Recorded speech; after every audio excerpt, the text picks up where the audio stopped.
Welcome to the Falmouth Chamber of Commerce. The Falmouth Chamber is dedicated to working on behalf of our members to make Falmouth a better place to live, work, and conduct business. We are committed to developing the economic, cultural, educational, and civic interests of our community and welcome the support from all organizations to achieve our combined goals. Whether you call Falmouth home, are a summer resident, or a visitor, we hope you take advantage of all that the Chamber has to offer.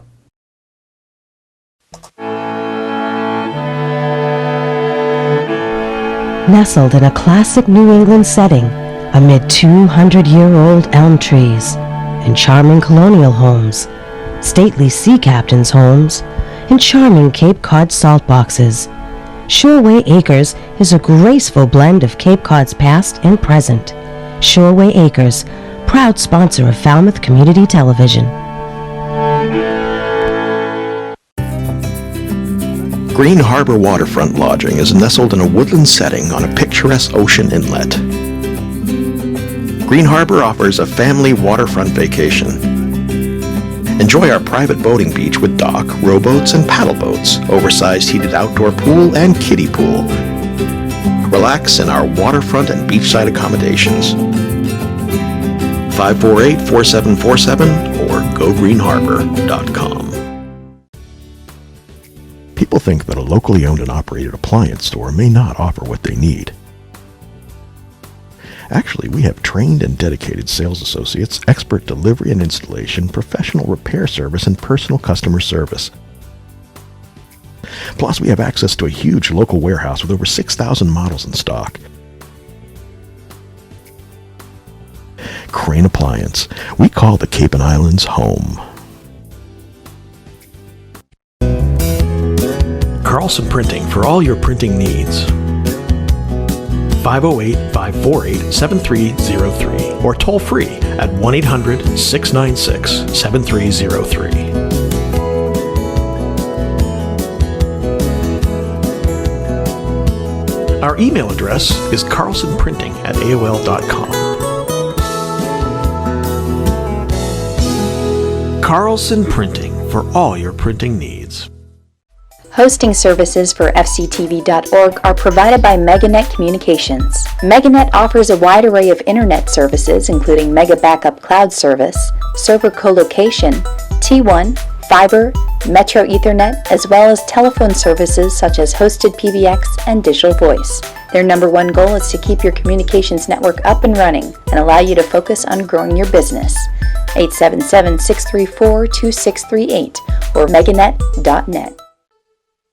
The Quarterdeck Restaurant, located on Main Street in the heart of Falmouth, specializing in fresh local seafood and other classic American cuisine, featuring a full bar with friendly staff, and the Bucatino Restaurant and Wine Bar, located in North Falmouth just off Nathan Ellis Highway, featuring catering services with 2 full event rooms serving up classic Italian cuisine.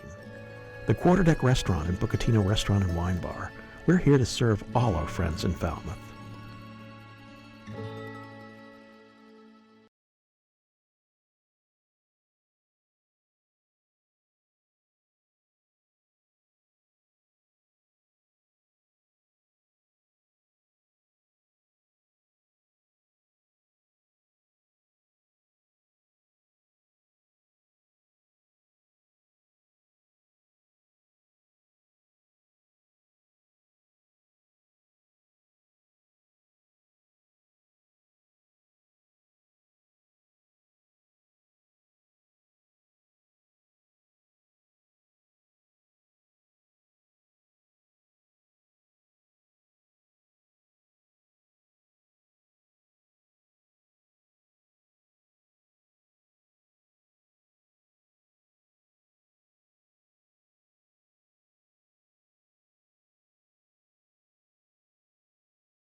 Welcome. Good evening. Thank you for joining us for the April, what date is today? April 6th Board of Selectmen meeting.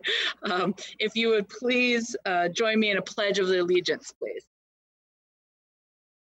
I pledge allegiance to the To flag the flag of the United States of America, the Republic for which it which stands, stands one one nation, nation, under God, indivisible, with liberty and justice for all. for all.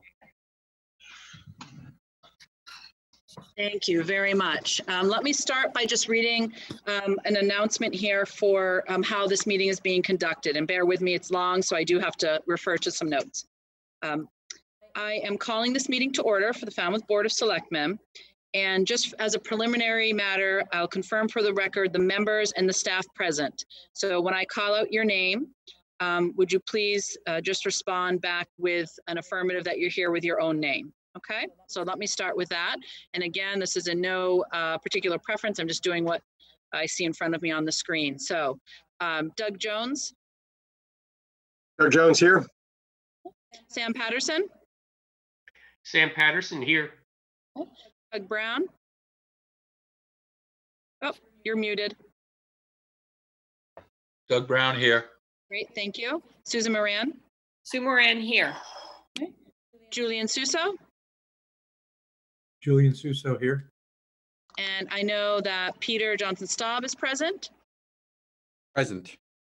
Okay, and just to want to begin with a very huge thanks to all the folks in IT who are in the background making this possible and have been putting in just enormous hours of troubleshooting, because trust me, there are troubles for every meeting, and they are taking care of it. So they are there in the background to really make this run smoothly. And there will be some other members, obviously, both staff and other participants who will join our meeting as the agenda progresses. Okay, so let me just read the introduction to remote meeting. This open meeting of the Board of Selectmen is being conducted remotely, consistent with Governor Baker's executive order of March 12, 2020, due to the current state of emergency in the Commonwealth due to the outbreak of the COVID-19 virus. The order allows public bodies to meet entirely remotely, so long as reasonable public access is afforded, so that the public can follow along with the deliberations of the meeting. This order does not require public participation except for certain regulatory matters requiring a public hearing. At the discretion of the chair, a method for public participation may be provided for matters that do not require it under this order. For this meeting, Board of Selectmen is convening by video conference via Zoom app. The meeting is also being broadcast on Cable 15 and streamed at Cable Channel 15 and streamed at www.fctv.org. For those who wish to view the meeting but do not wish to participate, we suggest viewing on FCTV. Members of the public who wish to make comments or ask questions during the meeting may join the meeting as Zoom attendees, which allows you to submit written comments and questions via the chat function and also to see and hear the meeting in real time. Please note that there is a time lag between the real-time Zoom online meeting and the FCTV video, whether viewed on cable TV or streamed online. The link and the instructions for joining the meeting are listed in the agenda posting and can also be found at www.falmouthmass, which is an MASS, .us, /BOS. FCTV will also be posting information on how to access the Zoom meeting during the broadcast of this meeting. This meeting is being recorded, and some individuals who've been invited to make a presentation are also participating via video conference. For those of us participating as Zoom panelists on the video conference, please be aware that you can be seen and heard unless you have muted your microphone and or your camera. Excuse me. Panelists are asked to mute their mics except when speaking and attempt to minimize the background noise in your location to maintain audio quality. Also, be advised that open windows on your computer may be broadcast and recorded if you hit the screen share button on your computer. So don't do that. We don't want to see what else everyone's doing while they're watching the Board of Selectmen. If you hit the screen share button on your computer, so try to avoid that, anything captured by this Zoom conference will be broadcast and recorded. The meeting materials for this meeting received by staff on 2 p.m. on Friday preceding the Monday meetings are already posted at the town's website in advance of this meeting. Materials received after that deadline will be posted on the website after the meeting. These meeting materials can be found on the Board of Selectmen's page by clicking on the Selectmen's Meeting Packet tab under the menu bar on the left. And as folks will realize, this particular component isn't a change to what we've been doing. Those packet materials have been available for quite some time. Meeting business ground rules. Okay, here are just a few quick rules. We're now turning to the first item on the agenda.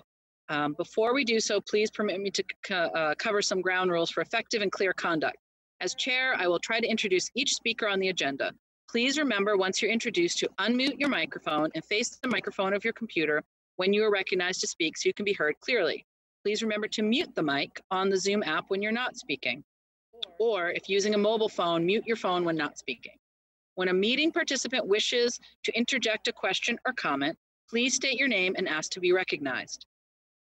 After the presentation and member discussion, the chair will ask a staff member to read any questions or comments typed into the Zoom chat by members of the public. All votes for this meeting will be taken via roll call, as we did last time. I'll call out the name of each one of you, and I just ask that you repeat your last name before stating your vote. Okay, thank you all very much. We'll try to have this run as smoothly as possible, knowing that we'll definitely have some, tricks and things that throw us off our game a little bit along the way, but we'll get through to business. So the first order of business is recognition, a proclamation. We have a great proclamation tonight for Rachel Carlson Day, which is going to be on Earth Day, April 22nd, 2020. So Mr. Jones, would you please read that? Thank you, Madam Chair.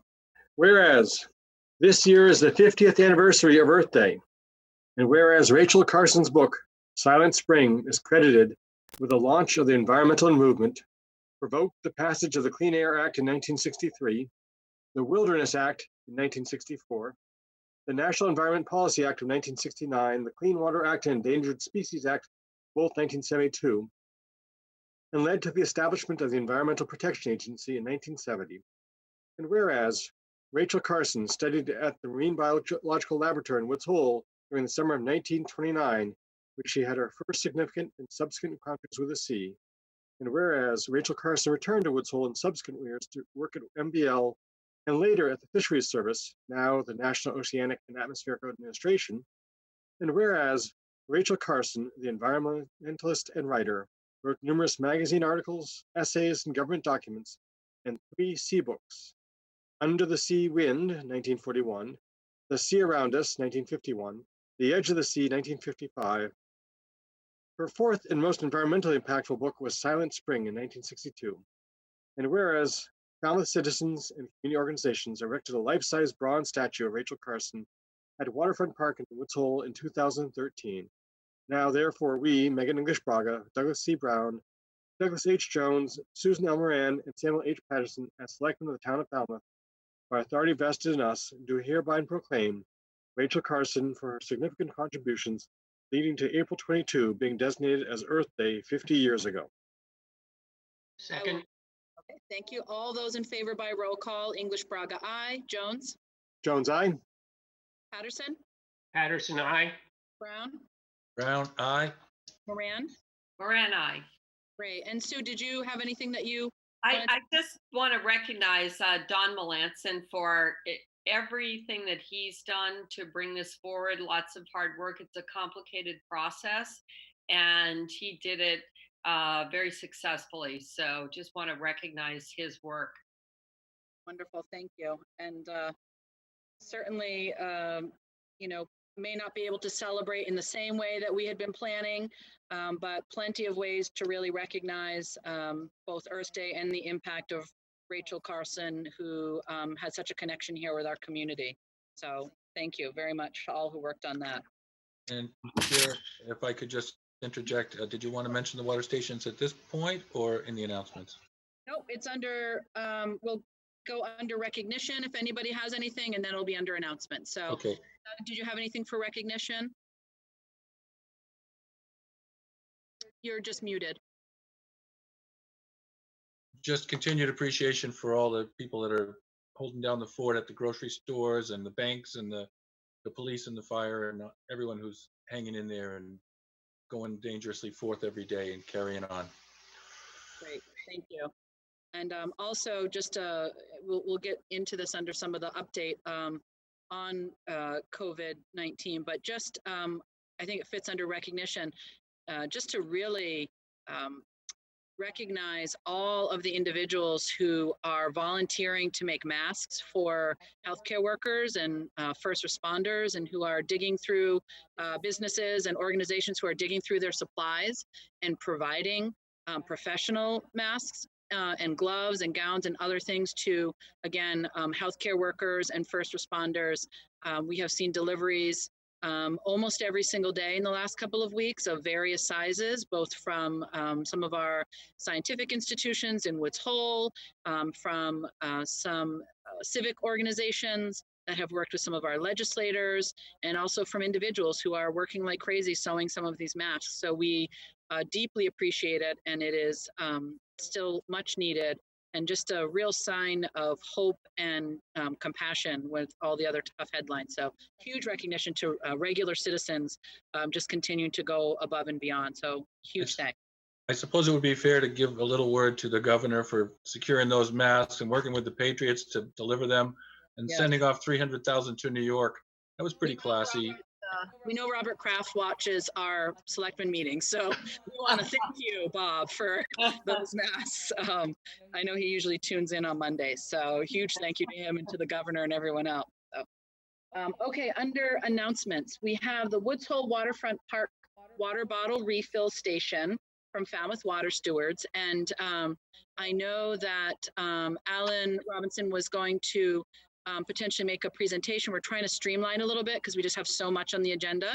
So we have some wonderful pictures of this new station. And Doug Brown, just going to ask you to just say a few words if you would.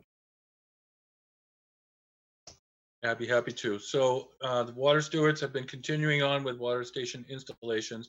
I'm not sure if you're aware, at North Falmouth, we put one in last fall. Hasn't actually been used yet, but it'll be coming online at the end of the bike path in the parking lot. We've got one there. Now there's being one added at Woods Hole at the MBL Park. And then there's also another one on Old Dock Road near the intersection of Old Dock Road and the bike path, right near the corner there. So we're going to hold off on starting these up until this whole coronavirus thing is passed. No sense inviting people to share a water fountain at this time. But as soon as it comes along, there'll be 3 new ones in addition to the ones that have already been put up, and we look forward to more installations as the year goes along. There's also going to be a celebration of Earth Day at Rachel Carson Park. We hope that by the time the Earth Day celebration goes, maybe it'll be safe enough to put the water on, but we'll have to wait and see. I'd like to take this time to also remind Falmouth residents that the water is fine to drink. I noticed that the stores are bare of bottled water. I don't know if people are afraid to drink the water, but it's fine. I drink it. I use a pitcher to eliminate the taste of the chlorine, but there's really no need not to use the local water. And if you have an older house and you're afraid you might have lead solder in your pipes, just let the water run for a minute or two before to flush out the pipes, and it should be fine. So. And there's great information about all of that on the water department's website, and it really they have some specific information around COVID-19 and just reminding people about water usage around this time period. So certainly take a look at that. So thank you to the Falmouth Water water stewards. They have really these projects, the first one was just such a short time ago and it seemed so amazing, and the amount of work that goes into getting funds for these and making it happen, all the logistics, really incredible. And as we move towards trying to be more aware of single-use plastic bottles, this is exactly the type of resource that allows people to really switch to a more responsible way of having water, having access to it, reusing their regular, bottles that they have, and really having access to water wherever they are in the public. And so these locations have been so perfectly chosen. So huge thanks to everybody working on that. We really appreciate it. Sam? They do have extra filters on them. The water coming out of them really tastes great. So. Yes. I want to make sure that we give credit to our DPW water department who actually helps to install all of those fountains. Let's not leave them out of the credits. Yeah, they don't just help, they actually do the whole installation and really doing a great job with it. Great, thank you. A good, really great example of public-private collaboration there to get a much-needed resource available. So thank you. Okay, great. We have, and I'm going to need a little bit of help from the folks in IT to let me know if there's anybody there for public comment who has asked to make a statement. We did not receive, and if any select person has, okay, I see Sue. I'll go. Point of order. Yes. I think we have an emergency removal on the agenda next. Thank you. Yes, we do. Okay, so we'll hold off on public comment. Thank you. I skipped right past that. Mr. Suso, do you want to just discuss the issue of the emergency removal of dead tree on Palmer Ave near Queens Byway? I think we have some pictures. Certainly, Madam Chair. There were some pictures from Tree Warden Jeremiah Pearson in your packet. Yes. That is a black locust tree between at Queens Byway, right near Coffee O, and on the edge of the sidewalk. As we discussed at your last meeting, that roadway reconstruction for about 1,250 feet is underway. And in the Tree Warden Pearson's review of the status of that tree, it was determined we knew it was dying. It's now dead and it's heavily diseased. And when he made that determination within the past week, that tree has now been removed. For anyone going by there, you'll see that it is gone. It was endangering not only the roadway, but also that adjacent building. So we appreciate very much Jeremiah scoping that out, confirming that it was diseased and in danger of falling, and removing it so that there's no danger of life and limb. And I just wanted to confirm that in this announcement, Madam Chair. Great, thank you. Obviously, usually we would, bring those things, in advance if we needed to talk about it, but this really was an emergency situation. From the photos, you can see that the tree was really almost hollowed out in parts of it. So very big thanks to folks for getting that out of there and doing it pretty quickly. So great, thank you.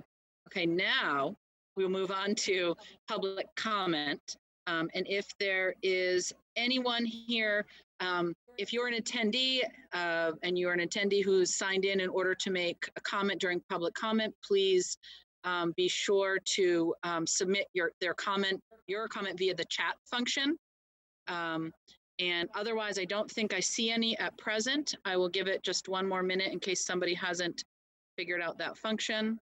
And I'll take the opportunity while we're waiting to just remind the public, if this isn't a comfortable format for you, please know that you can send in anything that you want the board to read during public comment. You can send that to us via email in advance, and we will certainly do that. We had a notice from Mr. Netto, and we did that last week. We are happy to take communication in whatever way best fits whatever you're comfortable with. So I think we don't have any public comment at present, so I will move into the next item on our agenda, which is an update discussion on COVID-19 issues. We put this on the agenda. It's likely to be a standing item for the coming weeks. And really the goal is to have a discussion, share information about what's happened since the last time we met. I know a lot of folks, it feels very isolated right now. We're in our homes. We're not talking with generally our usual group of folks that we sometimes connect with. And so we may not know what's happening on a daily basis here in town. We may not know how the town is trying to respond to this challenge and all the things that are going on. So what I'd like to do is to start with perhaps if Scott McGann is available, he could give us an update. And then what we'll do is we'll hear from him about any update on, from the public health perspective, and then I'll have Mr. Suso weigh in on what's really happening from town hall perspective. I know a lot of folks have wondered, what's taking place at town hall and with staff and employees of the town. While things are sort of closed to the public, what does that mean and what's going on? So we'll get a little update on that. Okay, so. Can you guys hear me? if Scott's available, we would love to hear from you. Scott, welcome. I'm here. You got me. Do you hear me now? Yes, we can hear you. Yep. There we go. Sorry about that. That's okay. Thank you, Scott. Oh, I yeah. wanted to kind of give, we haven't met for a couple weeks. I know there have been there's obviously significant change since you last spoke to the board. Just, anything that you think that we need to know that you want to share with us or update the public about. Okay. So as the beginning of the day, we had 70 Falmouth residents that have tested positive. By the end of the day, that number has jumped into the mid 70s. So this is getting close to what the state feels the peak's going to be between the 10th and the 20th. So that number will invariably be higher each day during the peak time. The VNA has asked for some more staff. They've gotten some more staff to help because it's a lot of work to do this contact tracing. We're really, the government's using contact tracing as their primary way of trying to corral individuals with the disease. And that takes a lot of time and effort for each one. And so the VNA's added staff. The state recently just added 1,000 epidemiologists, people to help epidemiologists at the state level to keep working on the contact tracing. The number doesn't include the asymptomatic. Dr. Fauci this past weekend said about maybe anywhere from 25 to 50% asymptomatic. That would put us over 100. Transient people that may be here on vacation. Well, I wouldn't whether vacation or not, but here the reports would go to the town at which they reside. Sorry. You're cutting out a little bit, so could you just repeat? Yeah, sorry. So that number, that 70, doesn't include this, again, the 25 to 50% of asymptomatic. Okay. It also doesn't, people that don't live here, sometimes they would go onto the town at which they reside. So that number is a number. There's a number that's actually higher. It's probably the real number. I just want to let everybody know that. The state had said that they think there'd be somewhere between 47,000 and 172,000 cases. If you shrink that down to Falmouth, that's somewhere between a minimum of 5 to 4 times that. So that's somewhere with a number we may be at some point. In Barnstable County, it's 383 cases as of today. Found about 15% of the Cape's population. We're averaging around 20% of the cases. So we're elevated. We were around 20% today. Hold on, Scott. I'm just going to ask if we think, I know Greg is in the background there, if we think we can get a better feed, because we're losing some of what you're saying, Scott, which is some really important information. Is it too soft? Do you want me to talk louder? No, is that better? It's actually cutting out. It's sort of a technological thing. I don't know if your feed is maybe cutting out. Hi, Scott. Apologies. Scott, I'm going to be calling you on the phone about 2 seconds to set you up with a video conference, which should clear up the audio issues. Okay. Sure. Well, why don't we do this? If we could, just so that we have a little cushion, I will ask Mr. Suso to just maybe start to speak a little bit to the town issues, and then we'll get back with Scott once he's connected, if that's okay. Great. Julian? Certainly happy to do so, Madam Chair. First, I just wanted to summarize for the board, as you're aware, but also for those watching, although town hall and town buildings are closed to the public, they are open, and all our employees are working and performing the daily critical municipal services. And that includes all of our normal functions at town hall, and obviously police, fire, public works, and marine environmental services, recreation, library. Some of these services are provided remotely as well. Finance and our entire team of employees are primarily on site. All our offices are manned, and emails and telephone calls are routinely answered. I also, Madam Chair, wanted to summarize the additional process being taken in terms of the COVID-19 and preparing buildings. The following procedures being applied to all town facilities. The routine custodial responsibilities are overseen, of course, by Public Works, Facilities Maintenance. All common areas of each building are cleaned with a disinfectant daily.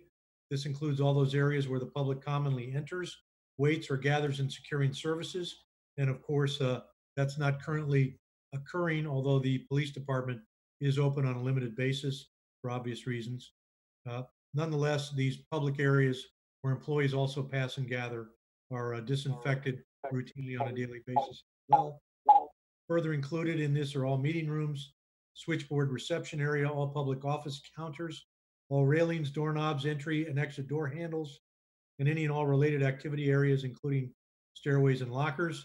All toilets, sinks, floors, and counter areas of all restrooms are cleaned with a disinfectant daily. All employee lunch and gathering areas are cleaned daily with a disinfectant as well. Cleaning and disinfecting products routinely include Lysol spray disinfected, non-acid disinfectant bathroom cleaner, glass peroxide, alkaline bathroom floor cleaner, and bleach. Purell automated hand sanitizers are located in the major entry and exit areas of Town Hall. Further precautions include limiting employees to one person per town vehicle. Town vehicles are to be disinfected daily, including interior surfaces. And of course, employees are requested to maintain social distancing at all times and to practice frequent hand washing and sanitizing. And Madam Chair, members of the board, I should also note that we do have a payment and an informational drop at the primary main entryway to Town Hall. There was a temporary safe deposit box in place that's now been substituted with a drop into the building itself.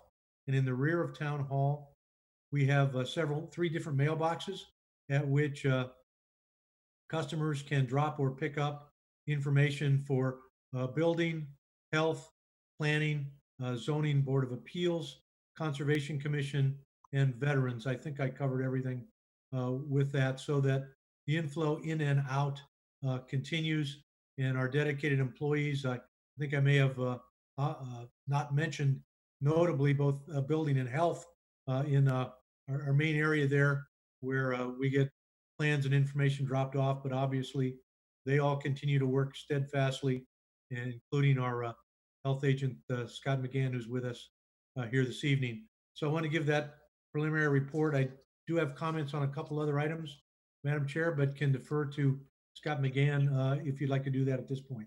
Great. I think what we'll do is we'll take that preliminary report from you, Mr. Suso. We'll hear from Scott if he is up and running, and then we can come back for any other update, as well as any comments or questions from the board about some of those issues. So Scott, if you are, working? It's a little echoey, but let's see how it goes. All right, well, I'm ready. Was that an echo? Hold on. Probably need to mute the computer. Yep, just doing that now. And then you just have to unmute your phone line. Yep, I think we're good to go now, huh? Perfect. Sorry Okay. about that. If you would, and All I right, hate so to back you up, but could I just back you up to the part where you were talking? Can you talk about, start from the part about the percentage we are of the Cape and go from there? sure.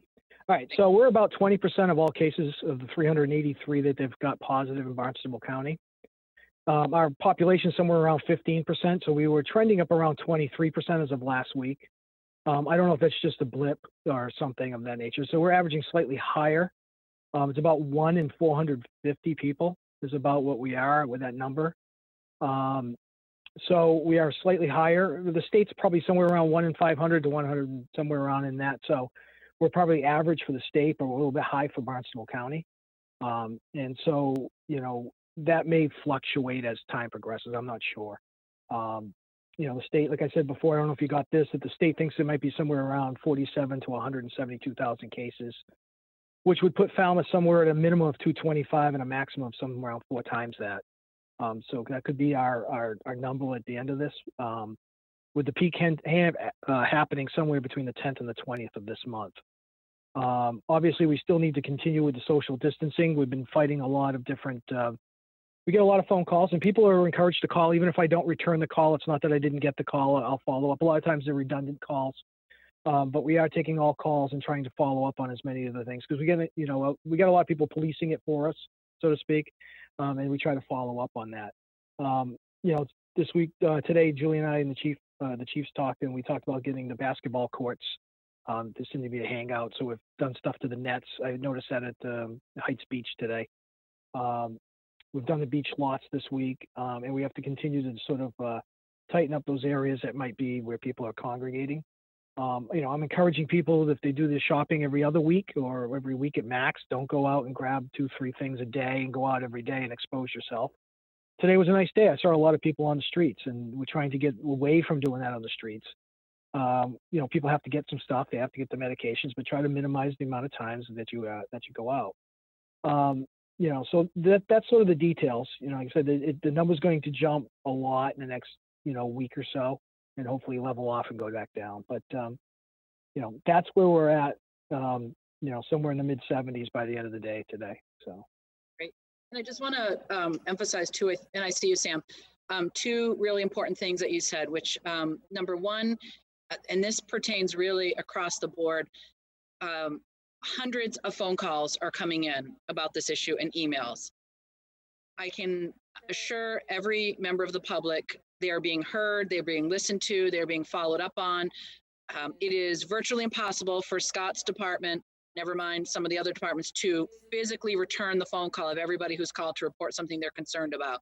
But these conversations about, when we get reports about people congregating in certain areas, when we get concerns about, some sort of partying that's been going on, all of these things are being addressed. The chiefs are talking about it, the town manager.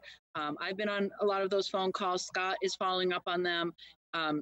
It's being addressed every single day. It's impossible for Scott, for his staff, and for the staff at Town Hall to return all of those phone calls or respond with a lengthy email to every email that we get. But each one of those calls is something that's being followed up on. People are sending us pictures. I can tell you, I spoke with Chief Dunn today. There are pictures that were shared with the board and on social media about parking near some of the beaches where people are actually parking on some of the sand dunes.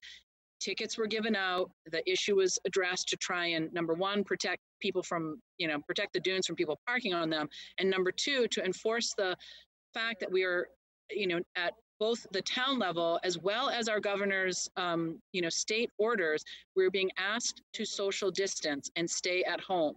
And for all of the reasons, that we have from every expert. So when we see cars parked within, 2 feet of each other and people gathered and hanging out at the back of it, it flies in the face of what we're being asked to do. And it's unfortunately just dragging out the pain for folks who have small businesses, for people who have kids at their home right now because schools are closed. Those individuals are really sacrificing, and we're asking them to sacrifice. We're asking them to make monumental changes. And it is the least that we can do to not have a tailgate party at a basketball, or baseball field for a couple of weeks while this is going on. So I really hope folks understand the significance and that our departments are really following up on all of those concerns. Yeah, and the big thing about that is the better job we do at social distancing, the quicker we're out of social distancing. So the more we, we'll be okay, we can do it. And then the later everything gets opened back up. So it behooves everybody to sort of stay it, because every little, this thing, might one person, I think on average is like contaminates about 3 others. So that's way higher than the flu, could be even more than 4. So, the quicker we do this and the more austere that we do it, the quicker we can get out of it, I think. Thank you. Sam, and then I think Sue, did you have your hand up too, or Sam? Go ahead. We just have to unmute you, Sam. Please. Great. Okay, good. Sorry, I guess my keyboard wasn't working. I noticed that the CDC is now recommending that people wear masks all the time when they're out and when we're doing our errands, like grocery store or pharmacy runs. You want to update us on what's your recommendation? I know I asked about the whole concept of community transmission. It seems like we've gotten a little better handle on how that's happening. Yeah, the masks. This is how I interpret the masks. The masks are really because of the asymptomatic nature of some of the people, the 25 or 50%. If you look at a mask, a cloth mask, I'm not talking about an N95, and you compare it to the weave of a soccer net. When it comes out of somebody's mouth for the first time, it might be the size of size of a soccer ball, maybe, you know, the little droplets. But by the time it spreads out in the air, it's the size of a golf ball. So on the way, you know, when the person's sort of coughing at the beginning, it's going to do a better job at catching the weave. The weave will do a better job catching it as a large globulet. But as it spreads out towards someone who's going to receive it, that would be the size of a golf ball, though obviously the soccer net doesn't do as good a job. So the idea that the masks are good to wear because of the high rate of asymptomatic people that could be spreading it and not even know it. And that's sort of the gist behind the masks, in my opinion. And, you know, and I did see at least the last couple of days, quite a bit more people wearing masks. And, you know, I'm going to encourage whatever the CDC says. They're a lot smarter than I am. We don't know about that, but they are higher up the chain. So yeah, we'll still go with whatever they say. I just saw Sue and then Julian. So Sue, go ahead. Sure, and I'll be able to transition right to Julian. So some good news from the Assembly of Delegates point of view. The Barnstable County has awarded Falmouth $28,000 plus to be used boards of health and various needs with respect to COVID. So that's a good thing in terms of county government.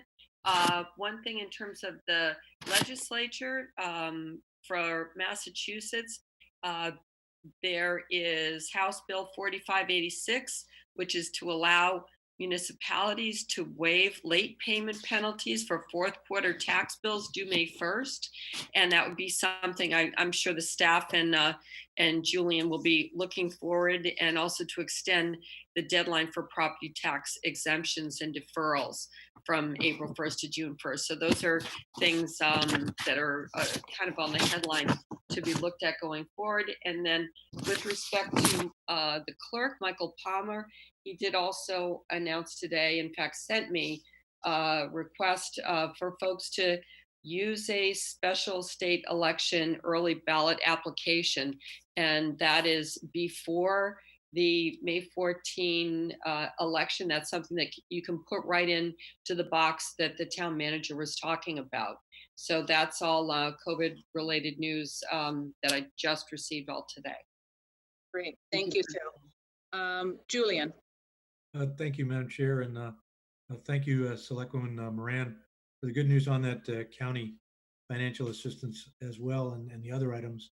I just wanted to note what Scott McGann referred to on the cloth covering for one's face. That information from the CDC is all on the town website now, and we certainly, consistent with the national recommendations, we also recommend that residents consider that when they are out in public areas where frequently the social distancing efforts are thwarted from time to time, depending on where one is, like in a grocery store or some other pharmacy, where sometimes the aisles are a little narrow. So for all the reasons, the reason that Scott McGann gave as well. But that anyone who wants additional information on the town website, and we routinely add more information there as it becomes available. Thank you. Great, thank you. We'll update that every day. So, you know, as much as we can. One thing on that, and then from Mr. Jones, I was reached by a couple of folks who were inquiring about how else we could maybe get that information, sort of a summary maybe each week of your information into the paper, Scott, because some folks who just are not going to log on are missing some of that vital information. So if there's a way that we can, you know, maybe just each week a summary of you know, some of your information and thoughts, if we can get that into the paper, Julian, maybe we can try to look into that. Yeah, right now I am doing a spot every Friday on FCTV. But yeah, we can do that. Yeah, but I can do it from the paper standpoint too. That would be an update, let's say on early Thursday, for them to get out by the Friday deadline. I'm definitely open to it.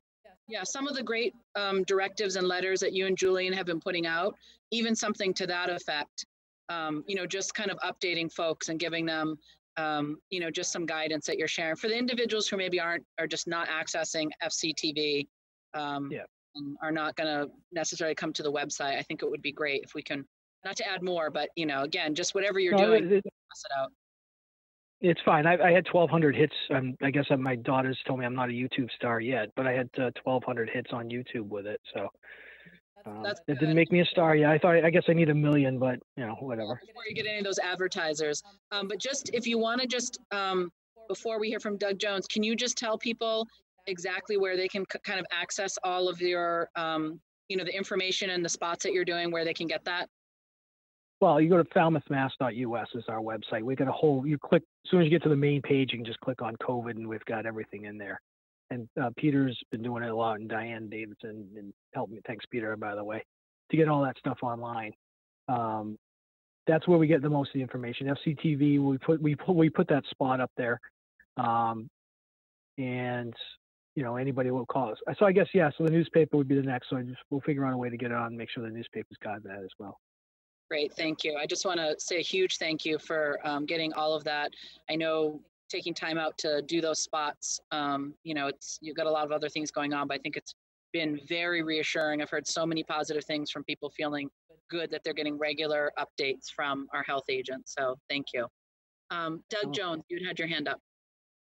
Yeah, I just wanted to raise the issue about the beach parking lots.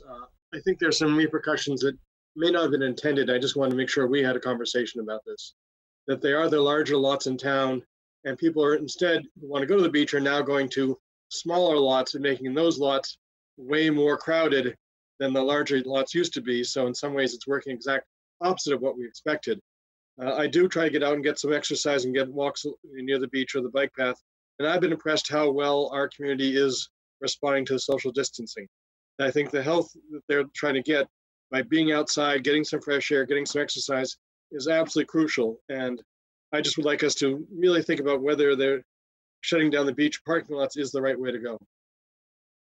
So I think the only, let me just say that there was a lot of conversation, obviously not this board because we weren't meeting that week. And then the town made the decision to close the lots. And I think it was the next day or the day after that the governor then had his press conference where he talked about closing parking, parks and parking lots and things like that. So Scott, or Julian, do you want to just speak to where, if we were to lift our closing of the parking lots tomorrow, would that be in contradiction of the governor's orders, and where does that stand?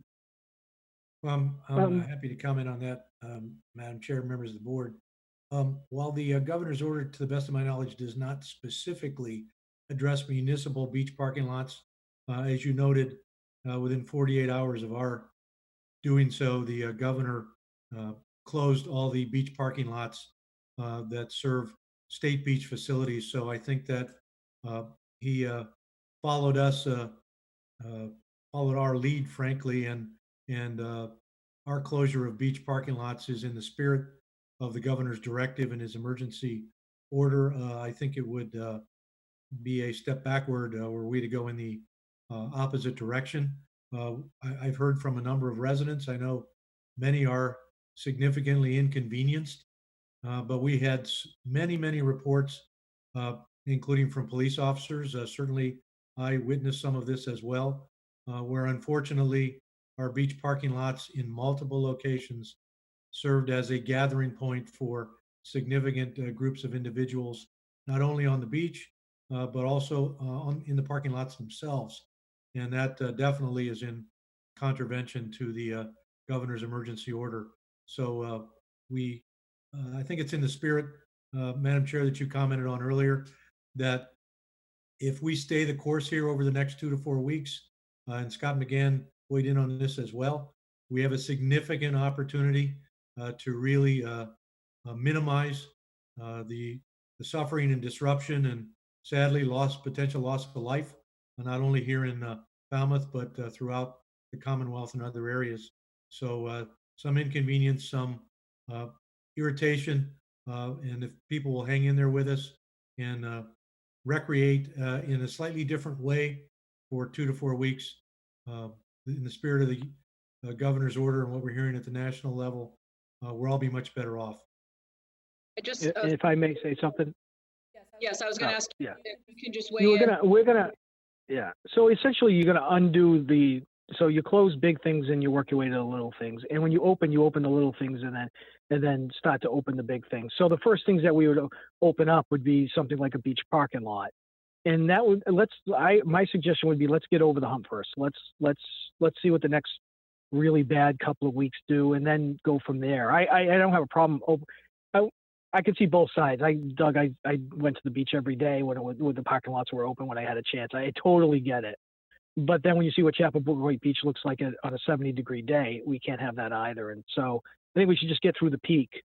And then if that gets us into a better shape in 2 or 3 weeks, then we can just start unlocking them. It's pretty easy to do.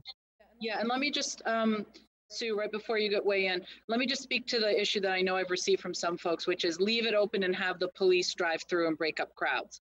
The police, they still have their regular public safety job to take care of right now. To have police officers tasked with exposing them to going into parking lots where we have had, unfortunately, 90% of the folks are doing what they're supposed to do in terms of, trying to avoid each other. I don't know this, I'm just, making these numbers up, but it really is probably 10%, maybe less, of individuals. I've seen it myself who were, sitting in cars, having drinks on the beach, having drinks, a whole bunch of people together. To ask our police officers to, really police parking lots during this time period and engage with folks when we're at, we're really supposed to be social distancing. Number one, this is just my opinion. This is not an opinion of the board. I think it's a poor use of a very overstretched taxed resource. And secondly, I think it's not particularly responsible of us to ask. They have to interact with the public when they have no other option for public safety reasons, but to ask them for sort of parking lot policing when we have another option, I think it's a huge loss. This is a seashore community. We all love being at the beach. It's a place of solace, particularly when things are really stressful. But unfortunately, it also became a place of congregation and a lot of really close socializing. Sue, did you have a comment? Just a final point on that, because I think we've struck the right balance where we waited until it was a problem. We saw it was a problem. We started closing lots.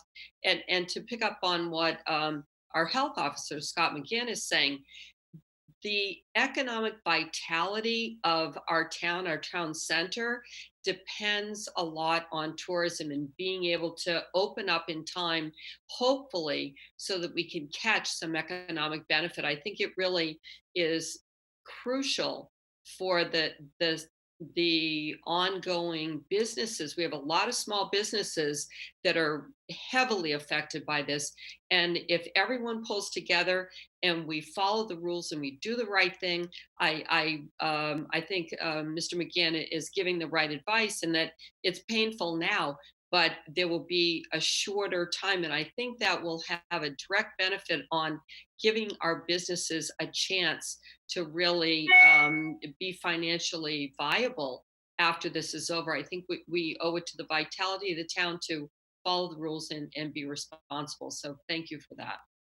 And then just to Doug Jones' other point, obviously, I think he raises an important point, which is there may be a shift in the usage, right? So some of those smaller lots that aren't locked may become problematic. So we will, again, have to keep an eye on that. So Sam, did you have your hand up, or Scott? Yes, I did have it. And I just want to remind it, I know we're talking about the economy and what have you, but remember that some of us are likely to be that atypical person who's infected, can spread the virus, but doesn't know it. And so when people are hanging out in parking lots, they could be getting the disease, never getting really sick, but they're going to give it to somebody like me, who's a senior, that might not have the resistance to be able to survive it. So I think giving up a little bit of freedom may be saving somebody's life. Great point. It's very true. Thank you. Anything else, Scott, or any questions for Scott from any other members of the board? Doug Brown, was that you raising your hand? Yes, I have one question. Is there any new word on temporary field hospitals being set up in the area? Yeah, that was going to be one thing I did have notes.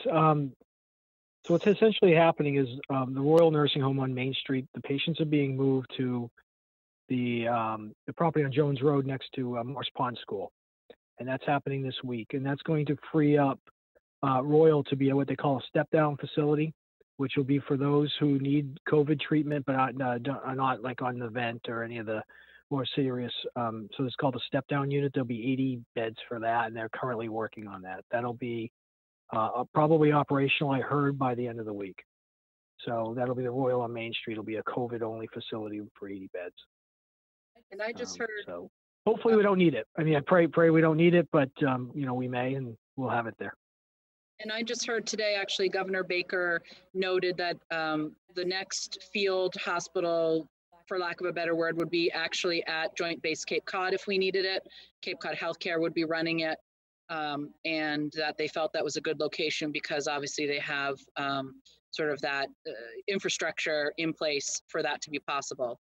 And if I can just comment on the issue about the Royal, this is a great example of the things that are going on every single day that, we don't necessarily advertise them because it's not appropriate and it sometimes falls in between meetings. But this particular issue with facilitating this, that building being used has been going on for the last couple of weeks. We reached out to by Representative Dylan Fernandez and our building inspector, along with town manager and Scott McGann as well, being part of the conversation, really moved to make sure that the process was, all of the I's were dotted and T's were crossed so that the new building on Jones Road could get a occupancy permit, could get all of their permits in place for their generator, which is a big component, in order to make that building available for usage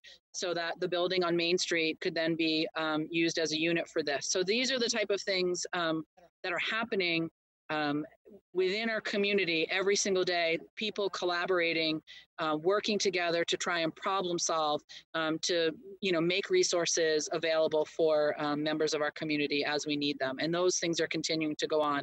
We've had great connections with both of our state reps in terms of trying to troubleshoot issues, both for healthcare and for sort of business components that people are challenged with right now. So a lot of work going on behind the scenes that the public should know is happening. Anything else, Scott? No. Great. Thank you so much. We really appreciate it. And obviously we'll be hearing from you again soon. So take care. Yep. See you. Thank you. Bye. Julian, just returning to our conversation about things going on at the town level. Could you just speak, or is there anything else in your announcement that you want to speak to? Only, Madam Chair, that a question had come up during the past week to 10 days about a seasonal residents arriving and water connections. We can talk about that. We've gotten a legal opinion from town council. Sure. If the board would like to talk about that, we can do that as well. Sure. If you could just give us an update from legal about that particular issue. Certainly. Just by way of backdrop, apparently, without getting into the name of the community, apparently one or more communities on the Cape and perhaps elsewhere had declined to turn water back on for some returning residents. And there was a question raised as to whether that would be something that the town of Falmouth should consider.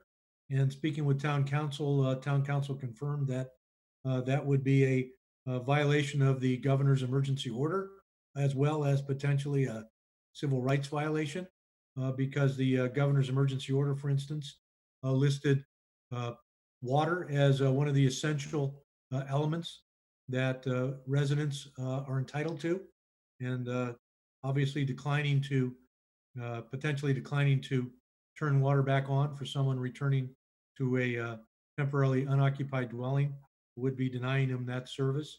And the civil rights issue I would leave to the attorneys, but obviously that's not the way that we operate here, in that if requests do come in, the water within a reasonable time is turned on at the street connection, and then each property secures the assistance of a certified plumber to turn it on within their dwelling.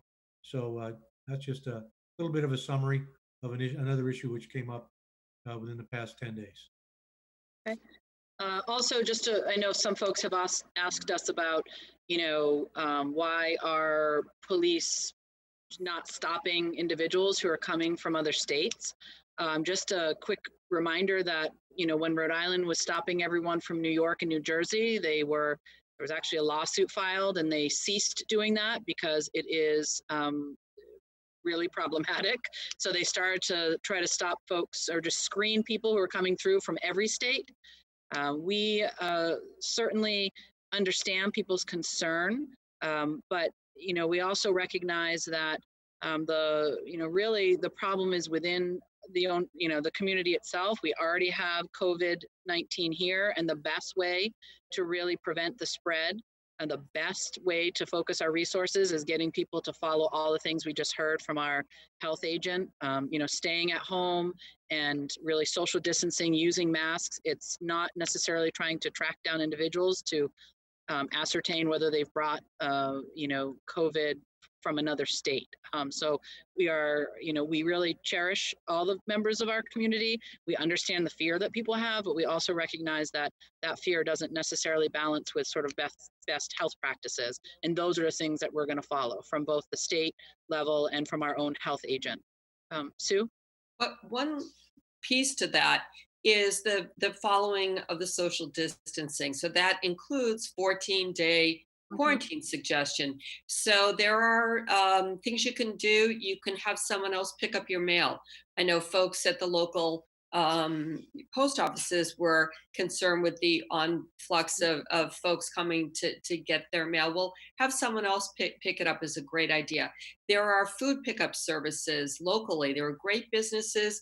You can have someone come by. You can bring food from home.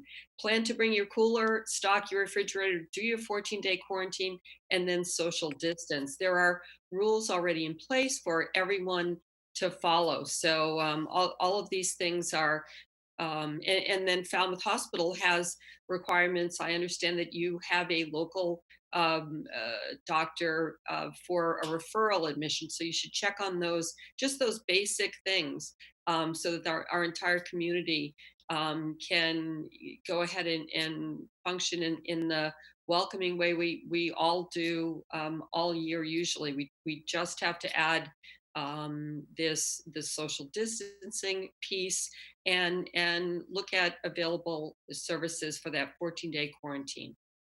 Great, thank you. Good reminder on the 14-day quarantine. And we have those signs up that we've put up about that. Julian? Yes, Madam Chair, just also wanted to note, because another item has come up recently. Some folks have expressed a concern that some people may be renting out their properties to visitors, and whether it's on Airbnb or just privately, it's unknown. But I just want to remind folks that this is something that the governor has discouraged specifically in his emergency order and his recent press conferences, asking that not be done, and that those who are coming into the area, as has been noted by Selectwoman Moran and others, is that they, if you do come from out of state or in an area that is a hotspot for COVID-19, that you perform a 14-day self-quarantine as noted. I also want to note that while the governor has made the specific request that rentals be discouraged or not done whatsoever during the term of his emergency order, the town of Falmouth does not have any authority to enforce this. And so we're relying on the responsible actions of any that come into the community, including our seasonal residents. And we're guardedly optimistic that they are doing the responsible thing and engaging in a 14-day self-quarantine and respecting their neighbors and others in the community. So the comments made by Sue Moran about having others assist you with picking up mail, or also shopping for groceries and dropping them off. Again, let's get through that 14-day quarantine period. And nearly 2 weeks ago now, we had put up and we still maintain the electronic message signs, just respectfully reminding those who would come in, seasonal residents or other visitors, to respect others and 14-day self-quarantine consistent with state and federal regulations and recommendations. Great, thank you. Doug Brown. Yeah, I just want to say that I have an Airbnb rental, and I had a request last week for somebody who wanted to come on April 1st, and they were coming from New York City. And I just said, look, there's a travel ban. We're supposed to be all staying home. So I'm sorry, I'm not going to grant your request. I hope all local renters would consider that right now. Just decline them for the next few weeks and, let this thing pass. Great, thank you. Mr. Suso, I know we have a lot more on the agenda, but if you could just briefly address for folks to understand, any accommodations or what the policy is going forward for town employees who have concerns about sort of physically coming into their workspace at this point in time. I know a lot of folks have asked about why the town still has employees coming into, sort of the physical places they work, whether it's town hall or DPW or other places. Could you just speak to that and what, if any, accommodations or policy sort of changes we have in place at this point in time to address those concerns and needs? Certainly happy to do so. In a nutshell, we do have a process, again, consistent with the emergency order the governor first issued. I think those listening, if you review the order, you see that the governor has noted that basic municipal services are essential, and we have conducted ourselves in that regard. Our employees and all our offices are remaining open. We are, however, working with employees, those employees who, under the supervision of their department head or the manager of their respective office, those employees who are able to work out of the office and maintain a reasonable workload with through electronic means, telephone answering, following up on messages, handling emails, etc. We've accommodated that, working with all the department heads, and we're in the process of implementing that. Much of that has been completed already. However, there are some positions that frankly just can't be performed in a remote setting, and one has to be in the office setting. But the good news is that with all of our buildings closed to the public, the only individuals that are in our public buildings are fellow employees, and we are following all the social distancing protocols. I mentioned all the processes we're following to sanitize buildings daily, and all of the additional appurtenances we have in place. But in addition to that, because those employees who can conduct their work off premise are being permitted to do so with departmental supervision, that also has limited the number of individuals that are in any building in one particular time, such as town hall. So really, from a social distancing standpoint, we do not have people that are sitting in close proximity to one another by and large, and we've made accommodations for spacing people out, and that and working off premise is our attempt to accommodate folks. Those who genuinely have a medical emergency or a medical condition that their doctor has brought to us and has noted in writing, we work with the personnel department and make accommodations in those areas as well. Great, thank you. Just, we want to, and I know that you and department heads are emphasizing, we want people first and foremost to be safe during this process. And so any of those concerns, we hope people will continue to bring them to their department heads and to town management so that folks can, continue to provide the services that the town needs, but first and foremost, individually stay safe and healthy. And obviously, it's an anxious time for everyone. So the goal is not to add to that anxiety for the men and women who really just work so hard for us. Absolutely. Madam Chair, could I make another follow-up if I may? I do want to acknowledge and thank all my fellow employees for their willingness to step up to continue providing those essential services at a difficult and concerning time for all of us. And we'll continue to make every effort to maintain our workplaces as safe and sanitary as possible, and to encourage all of our fellow employees to respect one another with the social distancing. And Madam Chair, one other thing that I want to share, because there has been some misinformation out there about it. I've been in touch through the Commonwealth with many of my colleagues who are town managers and administrators elsewhere. And there is some misguided information afoot that would suggest that the majority of town halls are closed. And that is frankly not the case. There are several smaller communities on Cape Cod that have closed down their offices, apparently because they have determined that they don't provide any essential day-to-day municipal service. But of course, we're a full-service community here: water, wastewater, solid waste, police, fire, et cetera, et cetera. And I know that our residents understand the importance of that. But also elsewhere in the Commonwealth, inventorying many of my colleagues that work in other municipalities, the average community of pretty much all ranges of sizes until you get to the very, very smallest, maintains employees in their basic services and in town hall, but those buildings are closed to the public. So our circumstance is not significantly different in that regard from the majority of municipalities in the Commonwealth. And I appreciate the chance to clarify that as well, and to continue to work with all our employees who we so greatly appreciate them stepping up and getting the job done day after day in very challenging and difficult circumstances.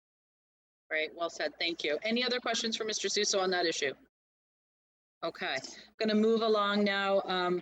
Under summary of actions, we have vote to accept donation from Gosnold in the amount of $500 to the Human Services donation account. If we could do this where we...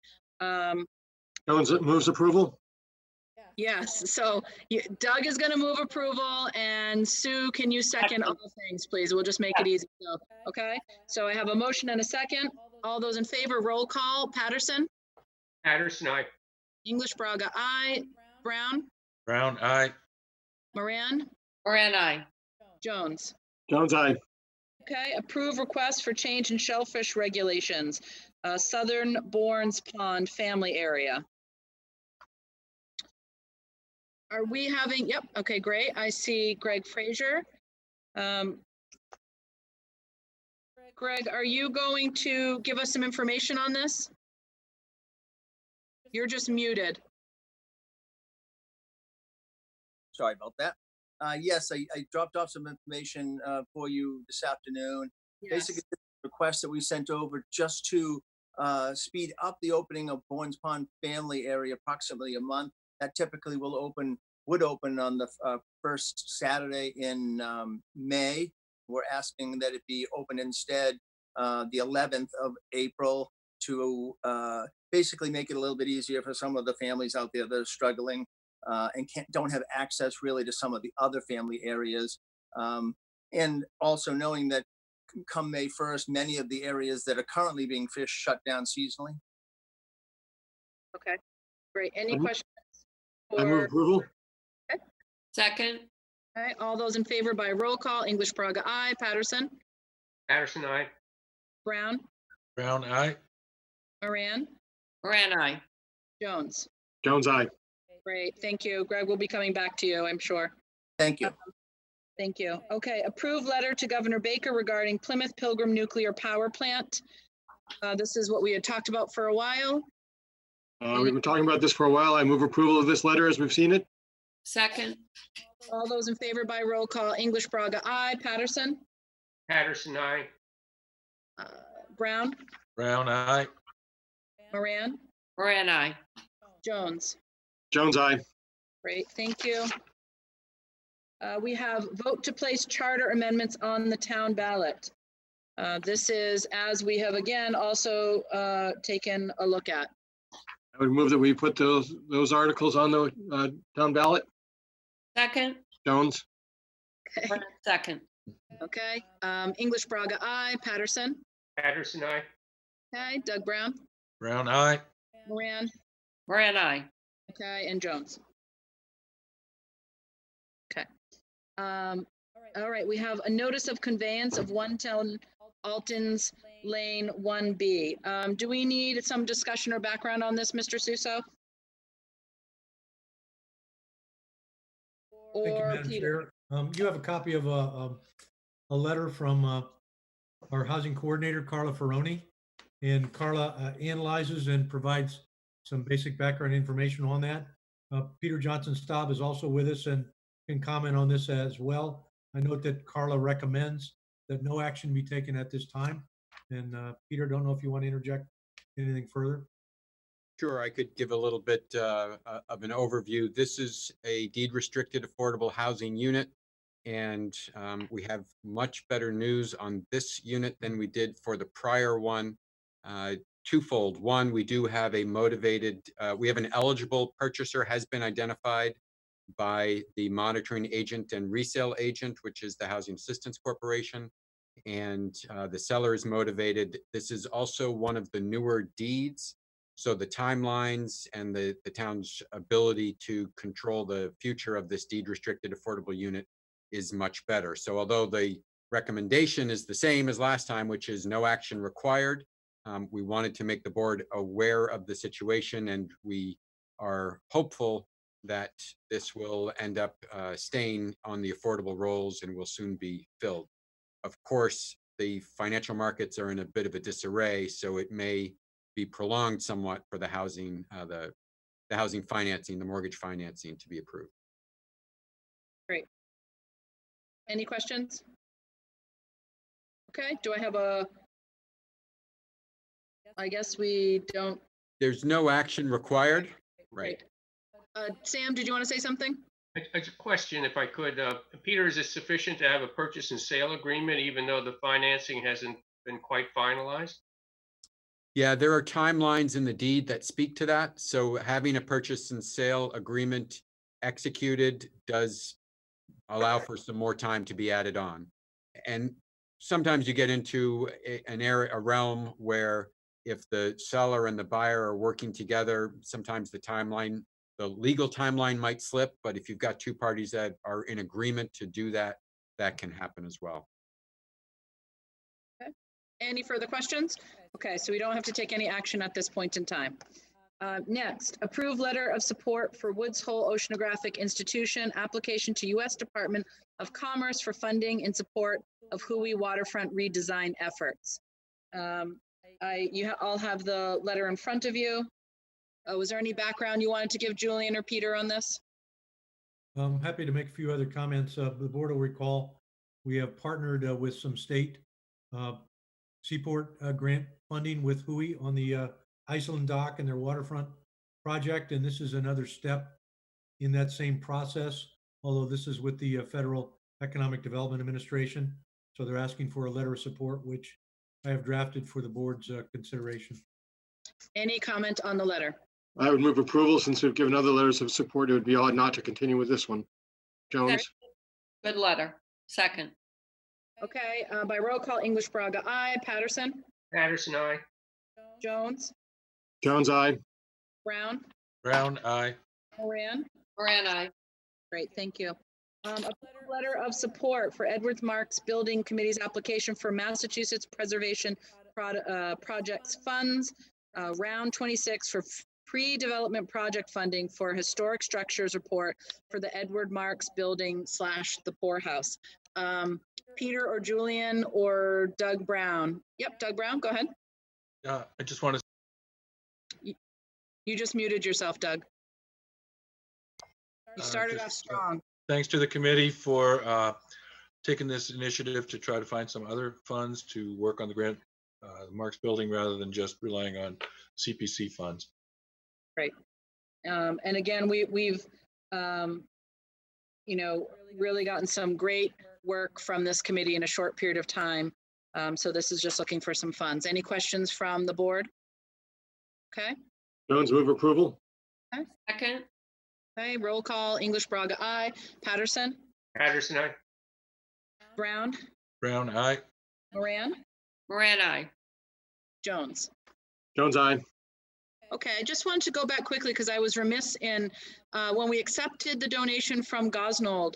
I just wanted to talk for a moment. There's going to be a really, and this was in your packet, it won't happen in May, it will happen in the fall, but a really great program that will eventually, these funds will be earmarked for a forum on chronic marijuana use in teens, and really talking about the significant impact and some of the implications. So that's what those funds will really go towards. And it's really going to be a great event. We'll have a date to announce as we get closer. Okay, we have a public hearing pursuant to the Falmouth Town Code, Chapter 231, 15-1D, public hearing for proposed amendment to Chapter 269 mooring regulations. Let me just read the public legal notice. Pursuant to Falmouth Chapter 231, 15.1D, the Board of Selectmen will hold a public hearing at Town Hall on Monday, April 6, 2020 at 7 p.m. for the purpose of amending Chapter 269 mooring regulations. The amendment will add environmental moorings to the tackle specification section of the current regulations. A copy of the proposed amendment may be obtained prior to the hearing from the Harbor Master's Office, 180 Scranton Avenue, or email request to, and then it's Greg Frazier's email address, Greg Frazier, MES Director, date March 13, 2020.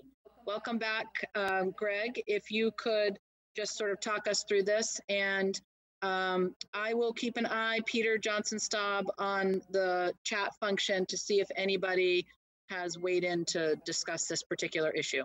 So welcome, Greg. Go ahead. Good evening once again. We're hoping to add this regulation to the mooring regulations in general, which were put in place back in 1997. And at the time, there weren't any eco moorings. The good news for the town of Falmouth is that we still have some significant eelgrass locations in town. These moorings will allow the eelgrass to be undisturbed so that it can actually come back and fill in some of the areas that are scarred by conventional moorings. And we have partners with the Buzzards Bay Coalition, who recently got a $100,000 grant to replace all remaining conventional moorings in the outer harbor of West Falmouth with this new eco mooring system. So this regulation will basically reference eco moorings in the town regulations and allow us to move forward with that process. Great. Do any of the members of the board have any questions for Mr. Frazier? Sam, go ahead. Yes, one thing is a little bit concerned about the broadness of this. Questions I have would be, how will this be measured or determined as to whether a particular mooring must be an eco mooring? And what standard will be used? And none of that's addressed in this language. So I know I've already heard some concern about, gee, the cost of getting your mooring installed and taking it out in the fall is going to go up significantly. And then I guess the question for the mooring holder is, do I want to continue? Right. Actually, the cost is a little bit different in cost sharing. All the equipment obviously is going to be paid for by the grant in West Falmouth, but specifically there, eco moorings do require an annual cleaning. The tackle itself won't have to be replaced in the fall and spring like you do with conventional moorings, but any fouling has to be taken off of them. Otherwise, you have the potential of part of the mooring system hitting the bottom, and that's what we want to avoid. As far as when they will be required, there aren't a whole lot of moorings in the mooring fields in town that have eelgrass. The next area that we might address after we finish West Falmouth would be a portion of Great Harbor in Woods Hole that still has significant eelgrass. But we don't envision switching over to eco moorings in areas that have no eelgrass and don't really have a potential for any short-term comeback of eelgrass, which is what we're talking about on most of the east side of town. Yeah, I'm glad to see we're erring on the side of caution, because I think we definitely want to see the environment start to come back in many of these embayments. So, but I did feel like people needed to know, how to judge whether they should continue to rent a mooring. No, and when these things first came up, the reason that a lot of people did not switch to them, who really wanted to, was because of the cost associated with them. Fortunately for these 40 people, the cost is going to be paid for by the grant. But moving forward, we will be very cognizant of the fact that they are expensive upfront cost, and you do save some of that because you don't have the annual or replacement parts as much as you do in conventional moorings. You know, most of the areas in town that have conventional moorings have some failure in that configuration within the 3-year inspection period. This should not happen with eco moorings. Doug Brown, you had raised your hand. I just wanted to point out that of course, the Coastal Pond Management Committee is not meeting now, but we hope to resurrect it. But an initiative that they had at the time when we last met was to consider using these in Green Pond for space maximization. Apparently you can fit more in and tightly pack them. So maybe something we might want to consider more later on, even if there's not a lot of eelgrass, just for space consideration. Mm-hmm. Great. Thank you. Any other questions or concerns for Mr. Fraser? Okay, I am taking a look to see if there is any public comment. It doesn't look like there's anyone here to speak in favor. Jones, I move we close the hearing. Great, thank you. Second. Okay, I should you to it, Sue. All right, any further discussion? Nope. Do I have a motion on the actual item? I move approve. This is Jones. I move approval of the change of the regulation. Moran, second. Okay, by roll call, English Braga, aye. Patterson? Patterson, aye. Brown?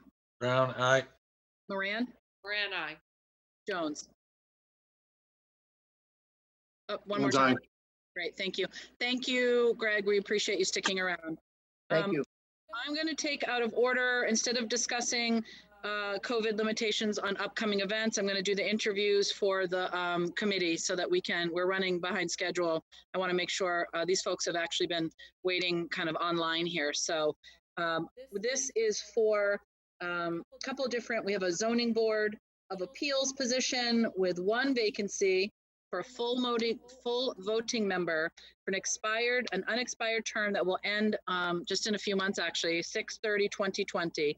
This was the position previously held by Jerry Patamis, who was removed from the board just last month or so, or the month before, maybe it was in March or February. And we have 4 applicants, and I'm going to take them in this order for the folks who are lining everybody up. I'm going to take them in the order that they're listed on the agenda. So it will be Mr. Zielinski, Mr. Patamis, Miss Barry, and Mr. Reed. So if we can start first with Mr. Zielinski, please. Mr. Zielinski, can you hear us? Yes, ma'am.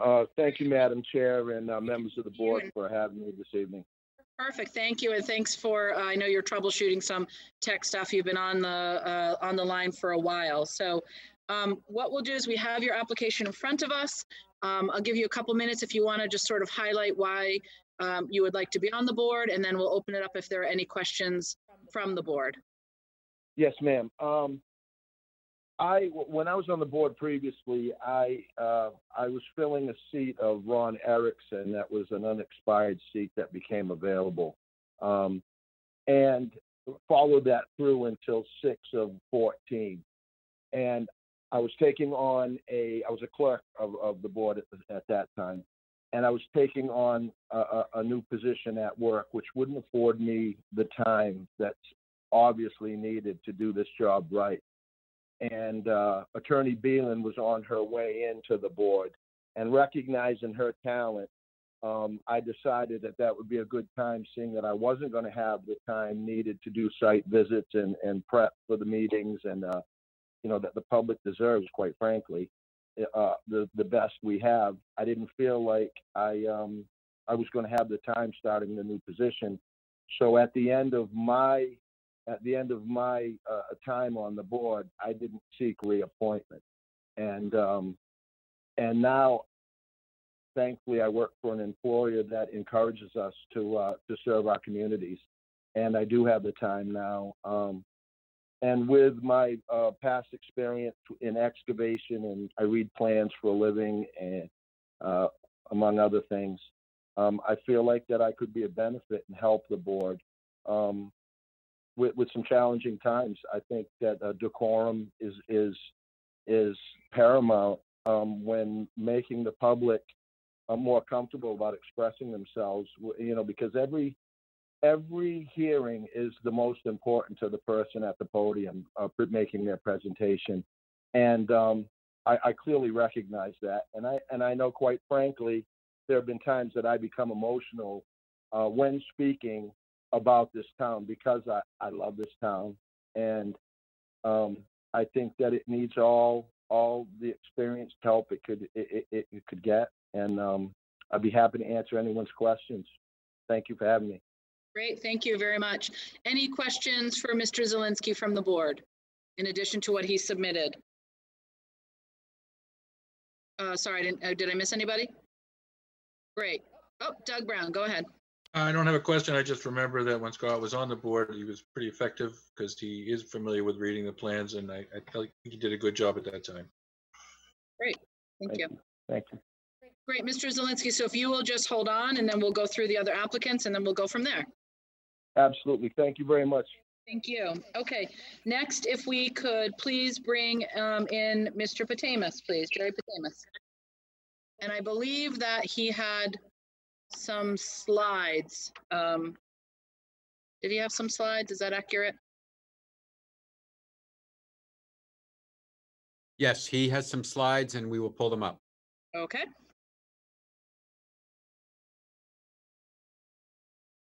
Can you hear me? Yes, we can. Go ahead. In the interest of time, why don't you kill the slides and I'll talk through them, okay?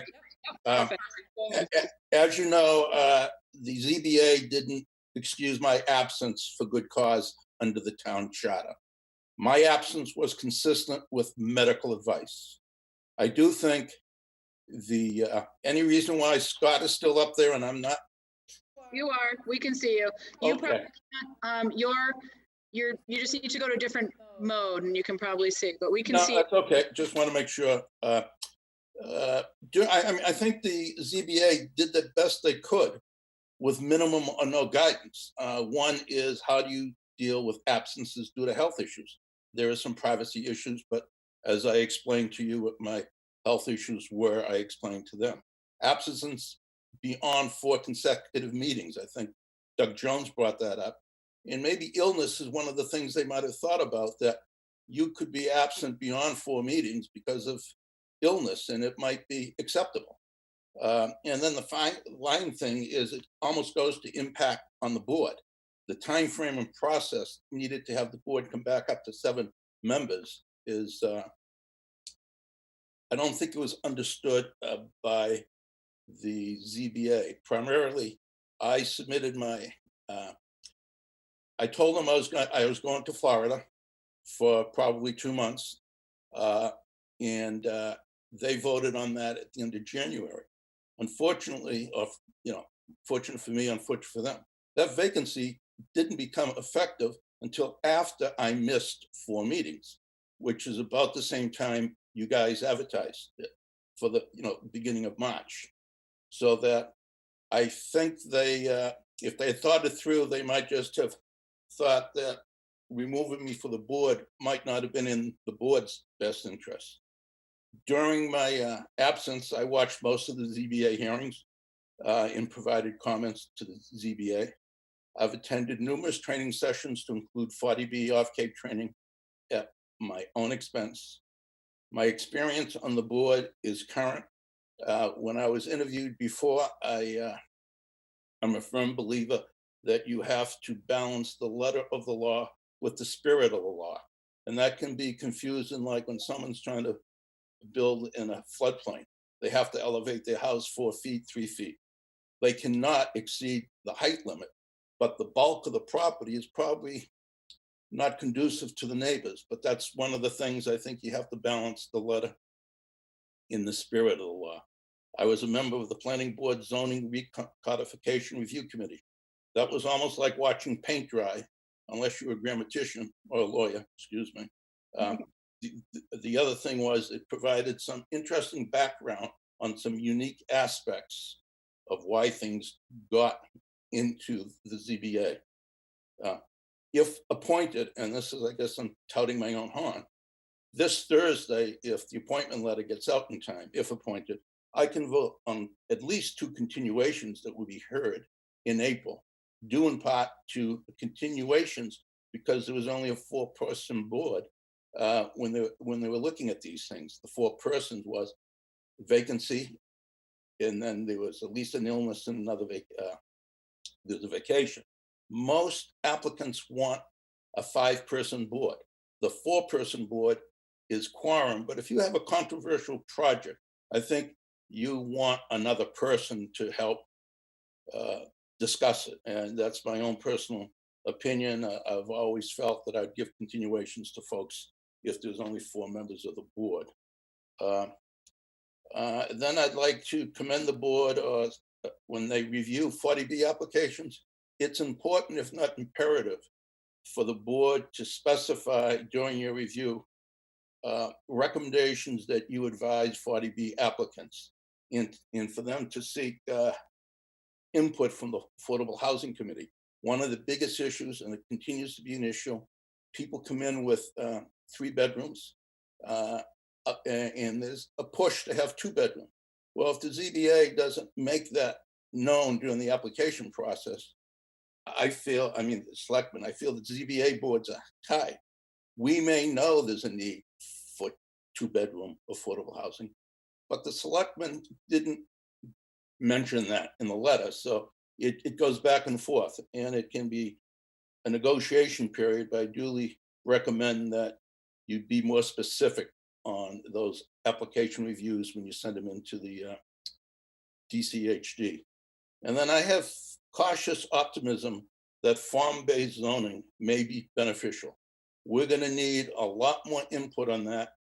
And I know it comes under the planning board, but I would almost think a citizen advisory board may be needed because there are some issues with density and other things that are going to come up, and you can't handle them in large meetings in the Herman Room. Thank you. I didn't mean to be, but I think you needed a little bit of background and a little bit of my own experience. Great, thank you. Any questions for Mr. Patamas? Yep, Doug, you just have to unmute, sorry. Jerry, did you give any consideration when you were getting a sense from the board of the zoning board that they were not going to grant the extension? Did you give any consideration to resigning? Well, I did, but one of them suggested I resign and reapply as an alternate, but I consulted with Frank, and the code does not distinguish between a full-time member or an associate member. I quite honestly was disappointed, but I understand that the board either didn't have the time or because of the workload to get into it. So I considered resigning. Actually, I also considered flying back after closer to the end of February so I could break the cycle. And I thought that would have been a little bit too much. As it turned out, I came back in the middle of March for other reasons, coronavirus. But I think, like I said, I was going down for medical advice. I'm not sure if the board completely understood. So I considered it, but I didn't think it was in the board's best interest or my own best interest. The board thought they're going to have this position filled within 30 days. Did you have another question, Doug? No, I didn't. Thank you. Okay, great. Any other question? Great, thank you. If you can just stand by and Sure, we thank you. Thank you. We'll next hear from Mary Berry, if we could have her come on up.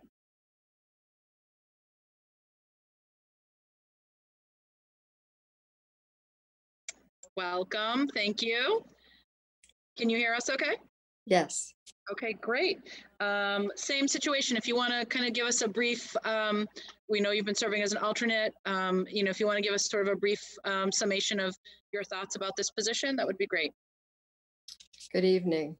In May and again in June of last year, you appointed me to the zoning board as an associate member. Thank you for your support and confidence in doing that. I'm now interested in serving as a full voting member. During the last 10 months, I've gained experience in all aspects of ZBA work. I have an appreciation for the responsibilities of the board and also for its robust workload. Most recently, I was appointed by the chair, TJ Hurry, as a temporary voting member. I find the ZBA challenging. I take the responsibility seriously. I do my homework. I go to the address of the property that's being applied for. I walk the property. I review the case file. I look at the criteria to be met in the statute, in the regulations, in the bylaws, and any relevant case law.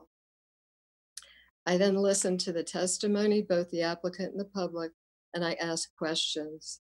Many times my questions will come from the file review. I then analyze the facts and I reach a supportable decision. I even spend time watching your meetings when you have housing issues before you on the agenda, and also the planning board meetings as well. Since being appointed, I've gotten to know the ZBA members. It's a good, cohesive board with complementary backgrounds working well together. There are two excellent people, both Noreen and Ashley, who do yeoman's jobs supporting our board, the public, and also the applicants. In conclusion, I love doing this. I haven't missed a meeting, and I hope to continue to be able to say that. My professional background in housing, analytical work, writing and interpreting laws and regulations, listening skills, and objectivity make being on the ZBA, frankly, a perfect fit for my skill set. I come with no agenda except what is good for Falmouth. Thank you for giving me the opportunity to serve and to give back to the town and the people of Falmouth. Great. Thank you very much. Any questions for Ms. Berry? Yes, Doug. Don't forget to unmute. Thank you. Hi, Ms. Berry. So I have watched your meetings and I appreciate your thoroughness, and you do a lot of research on the previous files, and I appreciate that.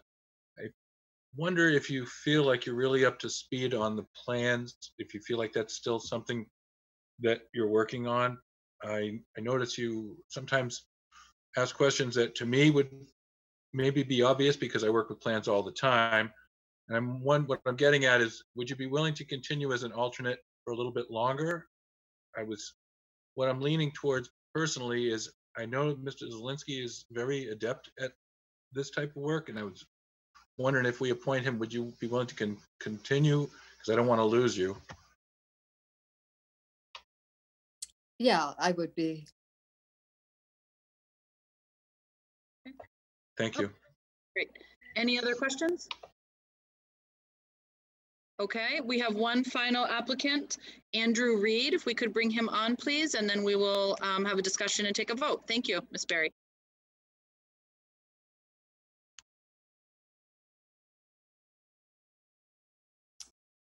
Sorry about that.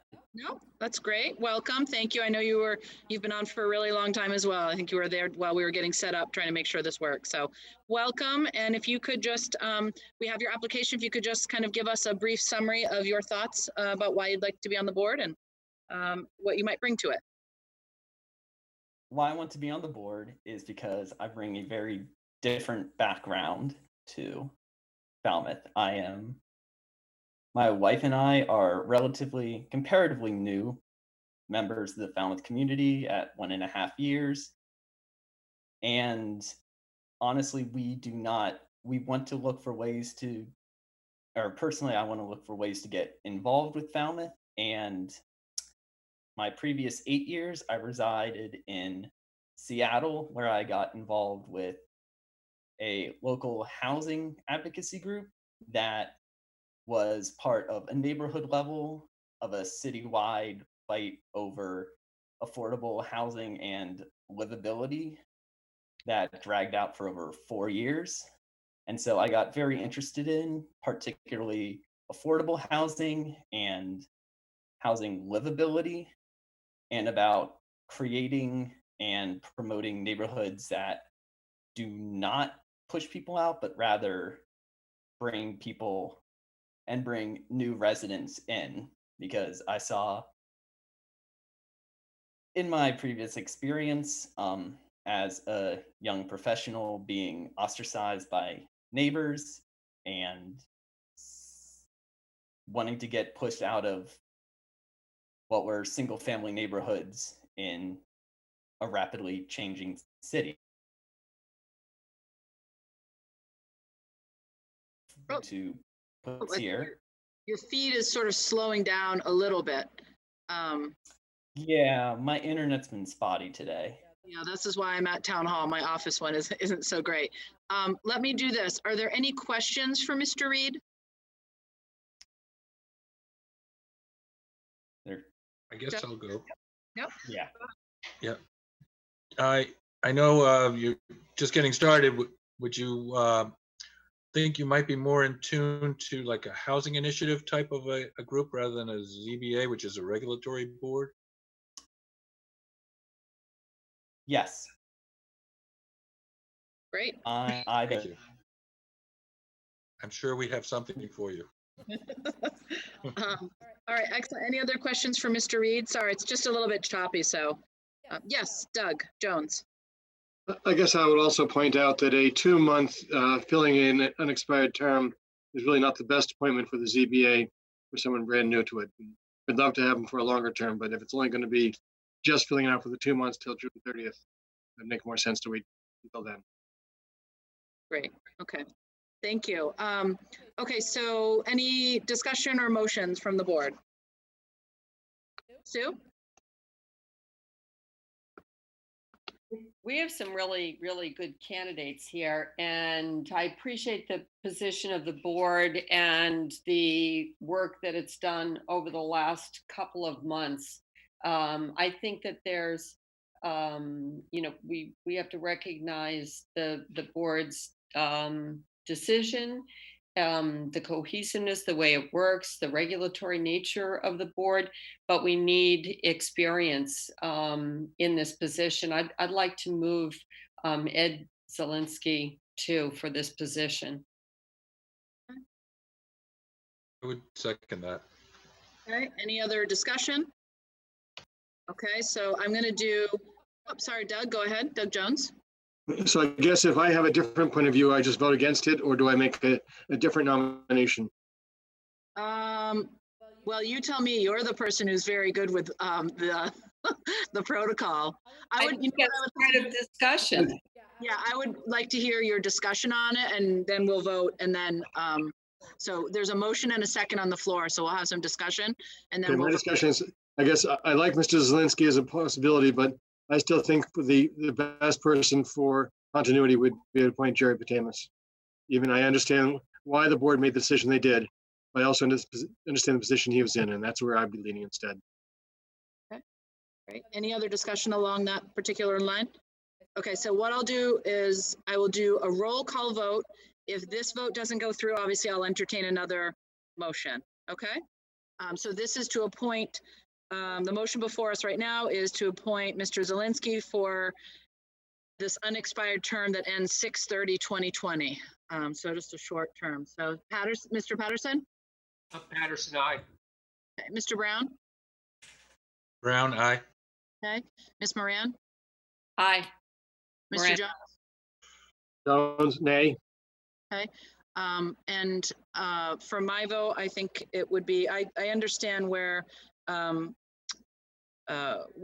Doug is coming from. I think Mr. Zielinski is highly qualified, but for the fact that we have Mr. Patamas, who has volunteered for a long time for the community, and this is a very short appointment, I like the idea of the continuity. So I would vote against this appointment for that reason, but it still passes with 3-2. So Mr. Zelinski, congratulations. To Miss Berry and Mr. Reed, huge thanks and significant thanks for Miss Berry for the ongoing work that you continue to do. Mr. Reed, we will have other appointments for other committees coming up. We really want folks who are young and new to the town and have a different perspective to join those committees, so keep an eye out for those.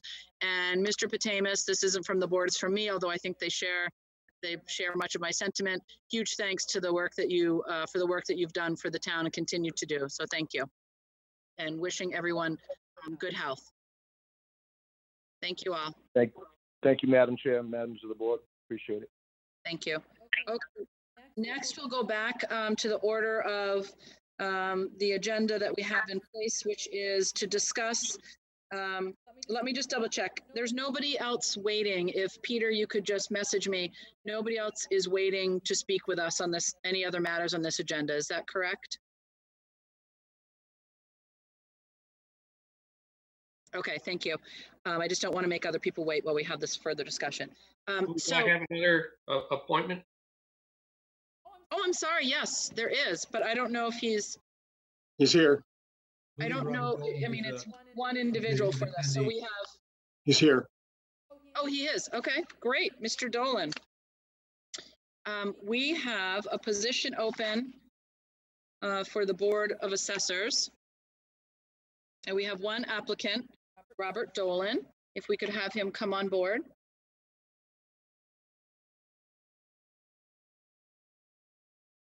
Here he comes.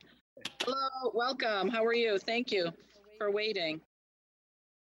We have your application in front of us, and we have a positive recommendation regarding your application.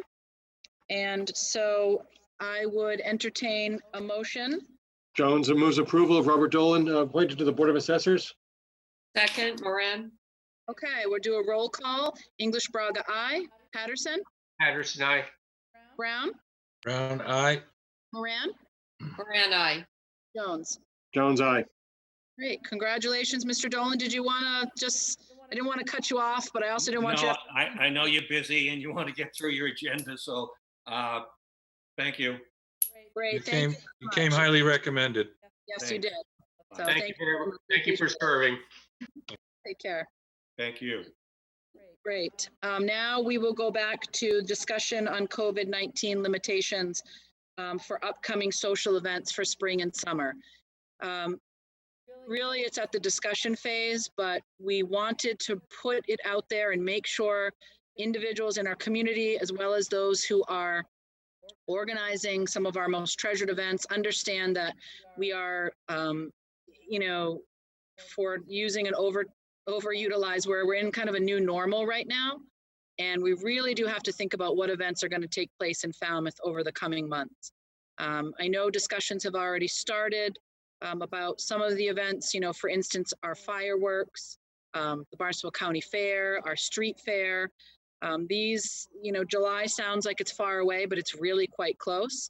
And when we start hearing about kind of recovery periods past the peak of all of this, and we anticipate and sort of entertain the idea of inviting 100,000 individuals to our beaches, I think this is something that as a board, we really need to have a conversation about. What I would like to do is, I'll hear from anyone tonight, but I'd like to direct our town manager with the assistance of staff in the town manager's office to reach out to the individuals who are on the applications. Many of these we've already approved. Most of these we've approved that we'd be talking about, to really reach out to them so we can have a conversation about where we go in the next couple of months. I do think it's a responsibility ultimately of this board. If those organizations don't change some of their dates, it really falls on this board with the the information we get from our health agent and from state and national health agencies to make a decision about what is appropriate for this summer. And again, the idea is some things may be canceled outright, some things may be postponed. And so the hope is to open a dialogue with the individuals who spend so much time planning these events well in advance. So it's not some type of last minute, surprise that really catches everybody off guard. or puts them in a difficult position where they've already put out a lot of money or signed contracts with vendors, et cetera, and then we're canceling something 2 weeks out. That doesn't seem responsible. So the goal here tonight is to start that conversation. So any thoughts from other board members? Sam and then Doug Brown. I think it's important to recognize that many of these events are fundraising events for groups that actually contribute significantly to our towns. I don't think we should take this lightly, but I also believe that we have to be realistic. And in some cases, if they're inviting other participants that are coming in from out of town, some people may be even reluctant to even commit to having a booth or something along those lines. I'd like to see us come up with what we might think is a sort of a reasonable sunset, that anything up to a certain point, we would have to be considering to advising them that they need to choose either a postponed date or just simply skip for a year. I think that's a great, some sort of policy that can be relied on a bit so that people can move forward. Doug Brown? I was just going to say, we know that, well, we've been advised we're probably still going to have this problem through May, right? So we probably should advise anybody that's got anything planned during May that it's probably not going to happen. In June, we'll have to take it as it comes. Any other thoughts from the board? So what I would like to do is ask Mr. Suso to please take we have in our packet, obviously, summertime is a prime time for us to have so many activities that go on. So if we could start to reach out to those individuals for our when's our next scheduled meeting? Oh, sorry. April 27th. Okay, so if we could reach out to individuals for events and we can start to have that conversation about where they're, in terms of their organization. I'm sure internally they've been hopefully talking about this, so we can get a sense of input from those organizations. And then as a board, obviously we will have to make some big decisions as time goes on. And clearly through May 4th, there are no events that are taking place because there is a state of emergency that's extended to that period of time by the governor. So if we could do that, Julian, that would be great. Happy to do so. Great, thank you. Yep, Sam Patterson. You're muted, Sam, sorry. To provide some predictability to this by groups, I think that we may want to think about deciding about June as a possibility at our 27th meeting and get the advice from our health agent and perhaps from what we're hearing from CDC. So we can kind of figure out just that uncertainty period and when it's likely to end. Agreed. So we can ask Scott and, to sort of be prepared to weigh in a bit on that. I will say I've also, just in terms of our first responders, I just, for us to kind of bear in mind as we go forward, they will have just come through an incredibly difficult time. Our hospitals, our police, our fire. And as we think about some of those larger events, just the logistics of, really policing and making our town safe when we have just those enormous numbers of individuals in close proximity after we will have just really taxed our healthcare system. I just hope it's something that we, take into consideration. Sam? Yes, I think the other thing that we're being asked to be cautious about estimating when this peak of infection is going to occur, because it's entirely possible we'll open up, the social distancing and what have you, only to see that we're getting another peak of infestation or infections. So I think we're being given good caution not to anticipate that this is going to end really soon. Right. So we'll take that up and just get some guidance. Yes, Julian. Yes, Madam Chair. Just to clarify, as you know, the board has a list of special events that have been raised through actually the month of October and into December. As far as outreach to these entities, would you see the ones that would be scheduled through the month of June being specifically inquired of, or is that time frame, the next 90 days, reasonable? I think so, but I also think some of the bigger events, and we can kind of talk about that, but some of those bigger events, I mean, specifically the Barnstable County Fair, the fireworks, I mean, those are enormous undertakings that logistically have so many moving parts. So I do think some of those larger events that are taking place, the Falmouth Road Race, which is scheduled for August, again, you know, tons of moving parts. I'd like us to start having conversations with those organizers so we can get input from them, you know, have a dialogue, because June is too late to really probably postpone the fireworks, because at that point money has been put out, contracts have been signed.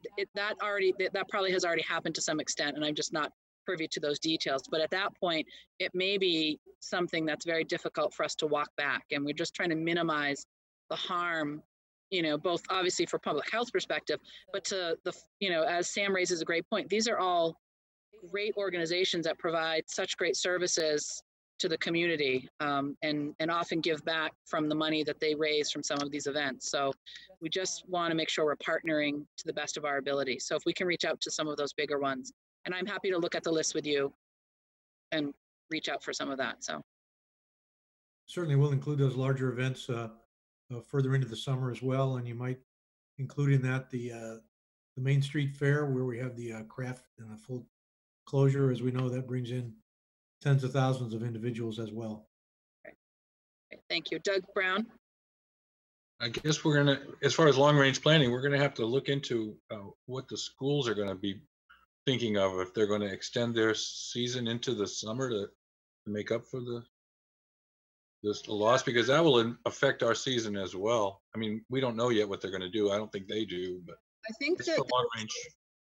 Yeah, I think there was some part of the governor's mandate that said schools could not go past June 30th, but I would have to take a look at that. I think there was some piece of that that capped went into the summer, but we can take a look at that. It's a good point. Yep, Sam? You're muted, Sam. That button doesn't want to cooperate. You're right. No, I must have hit the wrong key. But at any rate, I think there actually is a state restriction that schools cannot go by the end of June that exists right now. So that's not even something that the governor's put in place. There would have to be a relaxation of an already existing regulation. Right. Great. Thank you. But we'll certainly, you know, we'll just kind of look at all aspects of this. Okay. Next, we are going to vote to approve questions to be placed on the election warrant. So I know we're going to have some slides coming up, so that we can take a look at that. Should we go ahead and cue those up now, Megan? Yes, please. Thank you.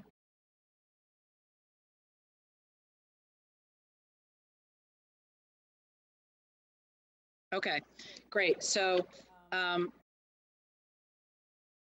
we have in front of us, I just want to see if okay, perfect. So these are some of the questions that we need to take a look at. So question number 1, assessed additional $971,507,000 in property taxes to fund salaries and benefits of 8 firefighters. This is the Prop 2.5 override. Question 2, non-binding resolution regarding safer storage and heightened security for spent nuclear fuel at Pilgrim. Question 3, charter amendments, which with general provisions. And question number 4, charter amendment, town meeting membership. Peter, did you want to speak to this? Is there anything that we need to know in addition to what we have? No, I think that's it. Tom, if you could advance the slide, please. Okay. So we have the rest of the rest of the ballot questions, as you know, are charter amendments, and we've just listed the topic for each one here. So we've got Finance Committee, Board of Selectmen and Policy Leadership, Board of Selectmen Powers, Planning Board amendments. Tom, if you could advance the slide. Appointed town boards, revision of bylaws, housing authority, and Board of Assessors. And those are the 12 questions that the board has previously discussed. And as a sort of administrative matter, we need a Board of Selectmen vote to confirm that these are going to be placed on the on the ballot on the election warrant. Great. Any questions from anyone on the board about any, I mean, we've, talked about and looked at all of these quite a bit. I would move that we put these 12 questions on the ballot as listed. Jones. Second, Moran. Okay, all those in favor by roll call. English Braga, aye. Mr. Patterson? Patterson, aye. Mr. Brown? Brown, aye. Ms. Moran? Moran, aye. And Mr. Jones? Jones, aye. Great, thank you. I have one question after the fact. Yes, go ahead. Is there going to be some kind of a informational campaign to the public about these in advance? Yeah, so let me just speak to that. Yes, I mean, the charter amendment, the charter review committee, we've talked about them quite a bit. We've had a lot of public hearings, but certainly we would want to try and, get that information out there. The override and the other questions, I mean, I think we had talked previously about if this board is supporting the override, that's really incumbent upon us to do some education and promotion of that. It seems like it was a whole nother world when we were having this conversation. And I'll just speak for myself, it's a little hard to try to even wrap your head around what that conversation looks like at the moment, particularly given that we don't really even know when we're going to have town meeting. And so I think as there is some further, I see you, Doug, as we get some further clarity, the answer is yes. I mean, that we have to provide some more context and information around these ballot questions. I think right now it feels like we're in a bit of a holding pattern around, town meeting and going forward with that. So, Doug Jones. We are limited that we can only add context. We really cannot campaign as a board for any of these articles. As individuals, certainly we can push hard, but we are not allowed to campaign as a board at all to get these passed. Right. I was thinking more of the fact that, we would have sort of information in terms of people understanding, if I just speak specifically to the Prop 2.5, for folks who haven't been tuned into the discussion or the Finance Committee meetings, to really have just more context, exactly what you said about what it means, how much it impacts each taxpayer. But good point. Sam Patterson and then Sue. I think we also have to be worried about what the economic impact is and what kinds of revenue forecasts we're going to be looking at for the town, because we may be looking at some significant belt tightening.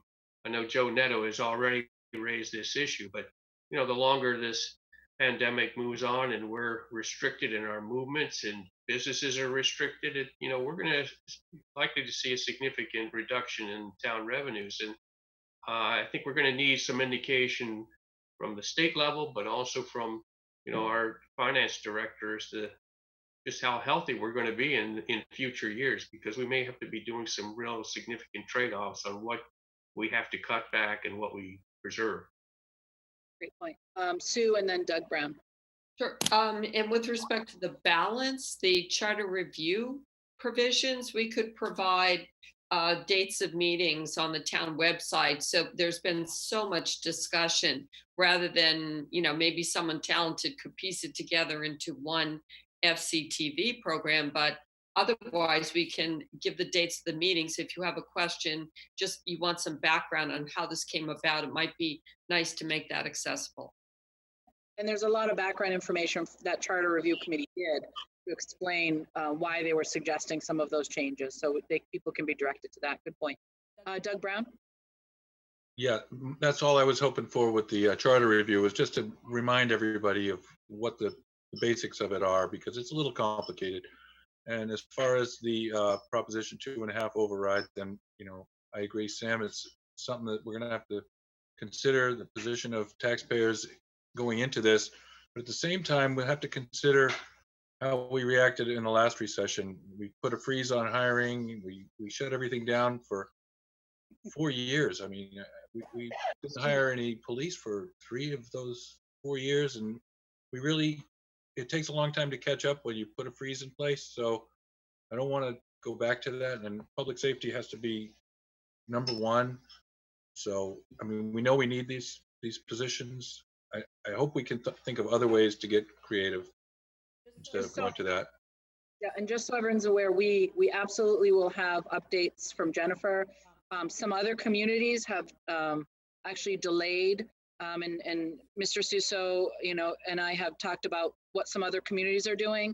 They've delayed some requests for funds. They've taken a look at the budget as they've gone forward. So obviously, as the time marches on, depending on what happens, there's so many variables, but we absolutely are asking our finance director and our town manager's office to continue to keep an eye so that they can give us a very fair, accurate assessment of where things stand as we get closer to town meeting. And we would anticipate that would be part of whatever Jennifer shares at town meeting. We would anticipate, obviously, she will give us sort of the most up-to-date information about projections to the best that we can do that.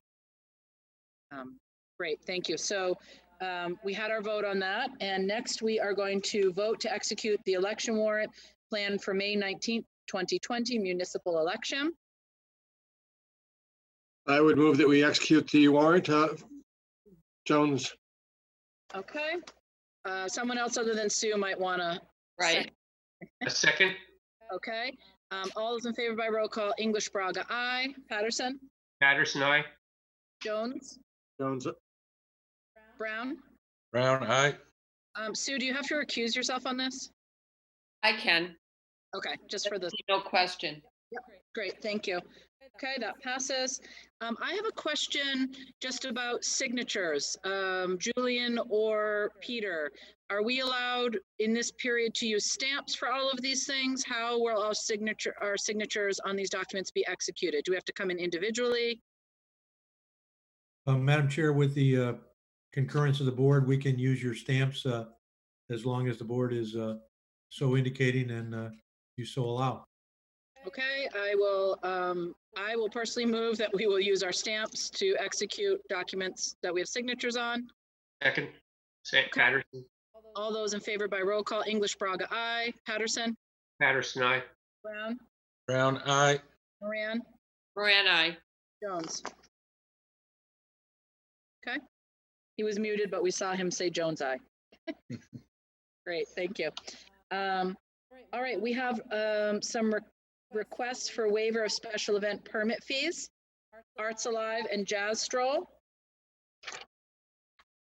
Any discussion on this matter?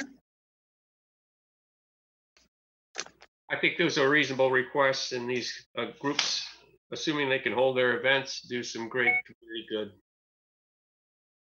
Great. I would move to approve both requests. Okay, so excuse me, Arts Alive and Jazz Stroll, are you also saying that for Sunday worship services? Yes, I'd group them all together. I feel the same way about all of them. Great, I have a motion. You have a second? I would second. Just to clarify that the two of them are actually fee waivers. The third one is a fee reduction. Great, thank you for the clarification. Are you still good with that, Sam? I am, just as presented to us. I know some variation between them. Okay, great. I have a motion. I had a second from Doug Brown. All those in favor by roll call: English Braga, aye. Patterson. Patterson, aye. Brown. Brown, aye. Moran. Moran, aye. And Jones. Jones, aye. Great. We have requests for sign variance, off-premise promotional signs, Arts Alive and Jazz Stroll, Connect with the Arts in Falmouth, flags on Main Street. I'll take this separately. Any discussion about this?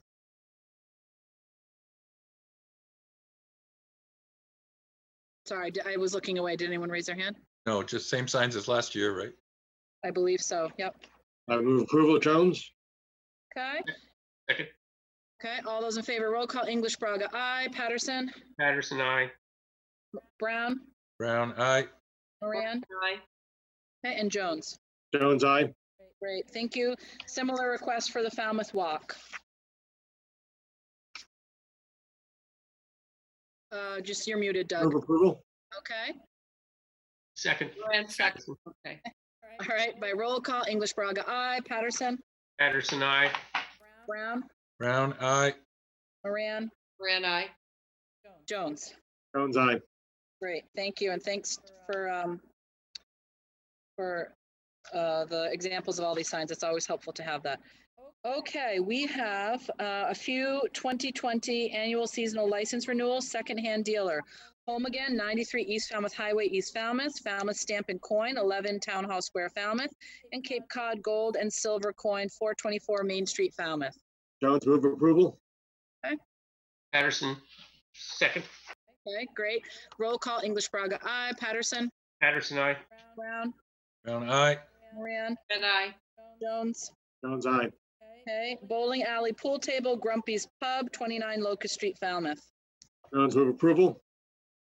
I would second. Everyone wants to second the pool table. All right, by roll call, English Braga, aye. Patterson. Patterson, aye.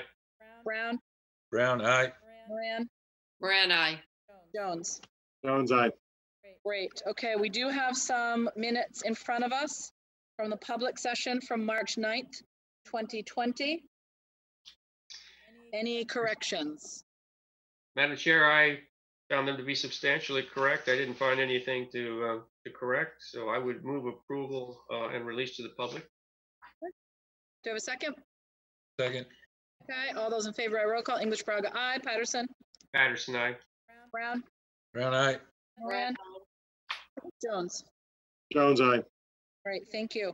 Individual selectmen reports. I will just, I have talked so much tonight. I'm going to say nothing. Sam Patterson, I'm just going to go in order of what I see on the screen. Mr. Patterson?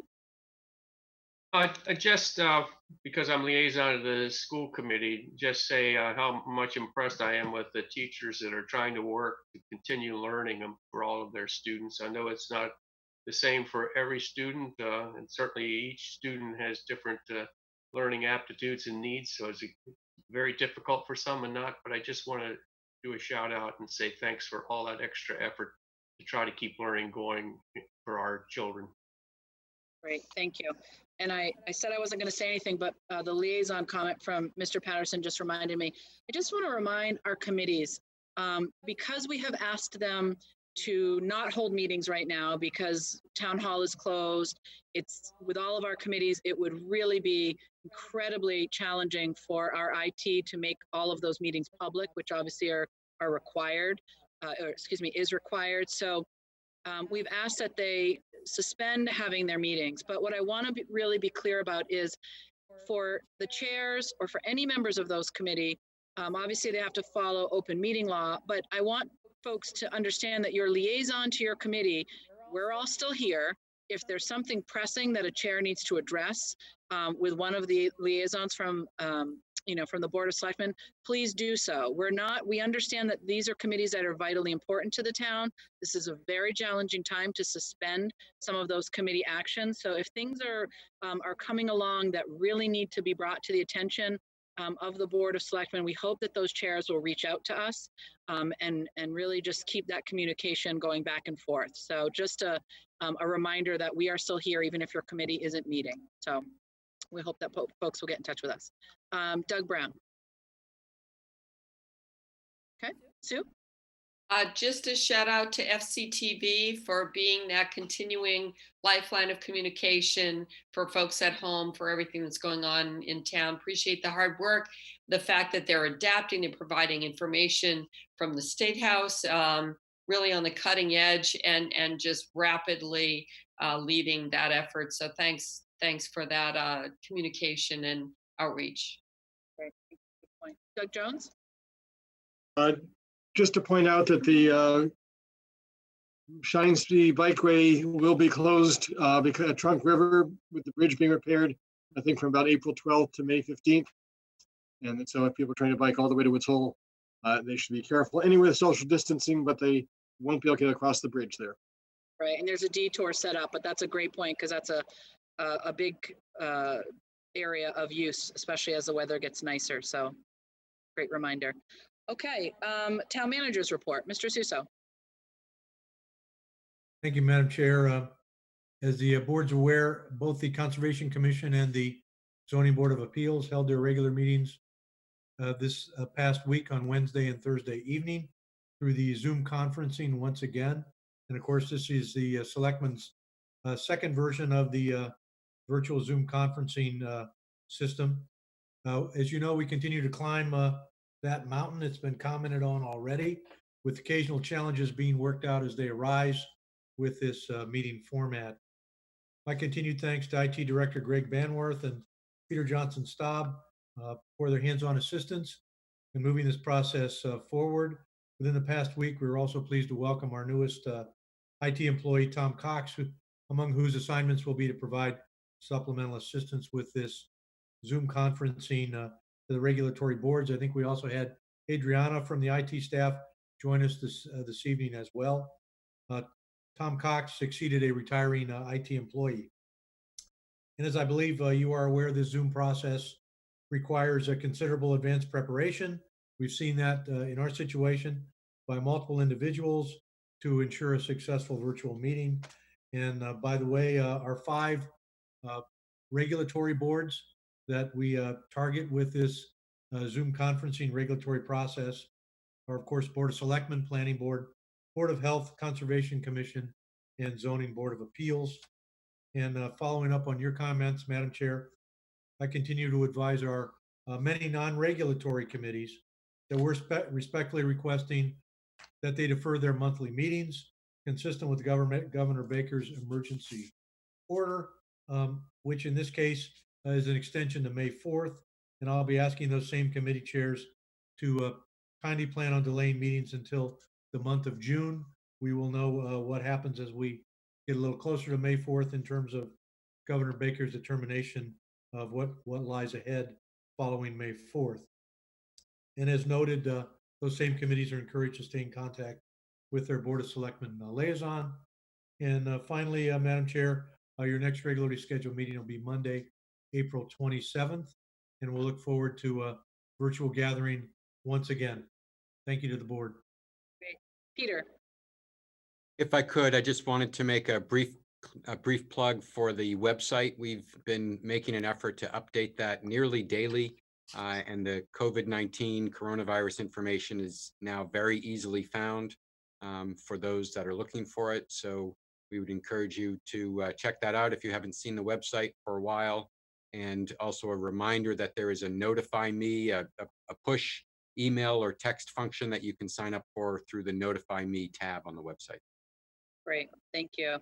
I hope everyone stays healthy, and I think the public can hear just from this meeting alone how many minds are at work every single day trying to really get through this to the other side in the strongest, most resilient way possible. And I assure you that long after this meeting is over, Scott McGann probably hardly sleeps these days.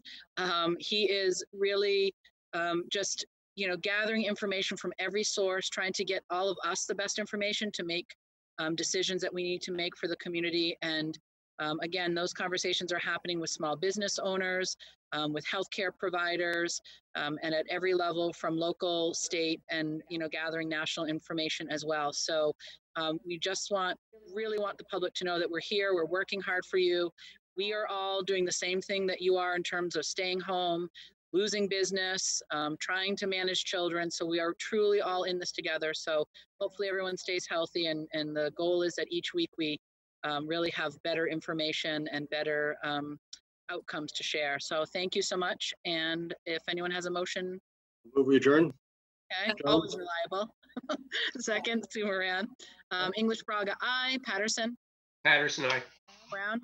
Brown, aye. Moran. Moran, aye. And Jones. Jones, aye.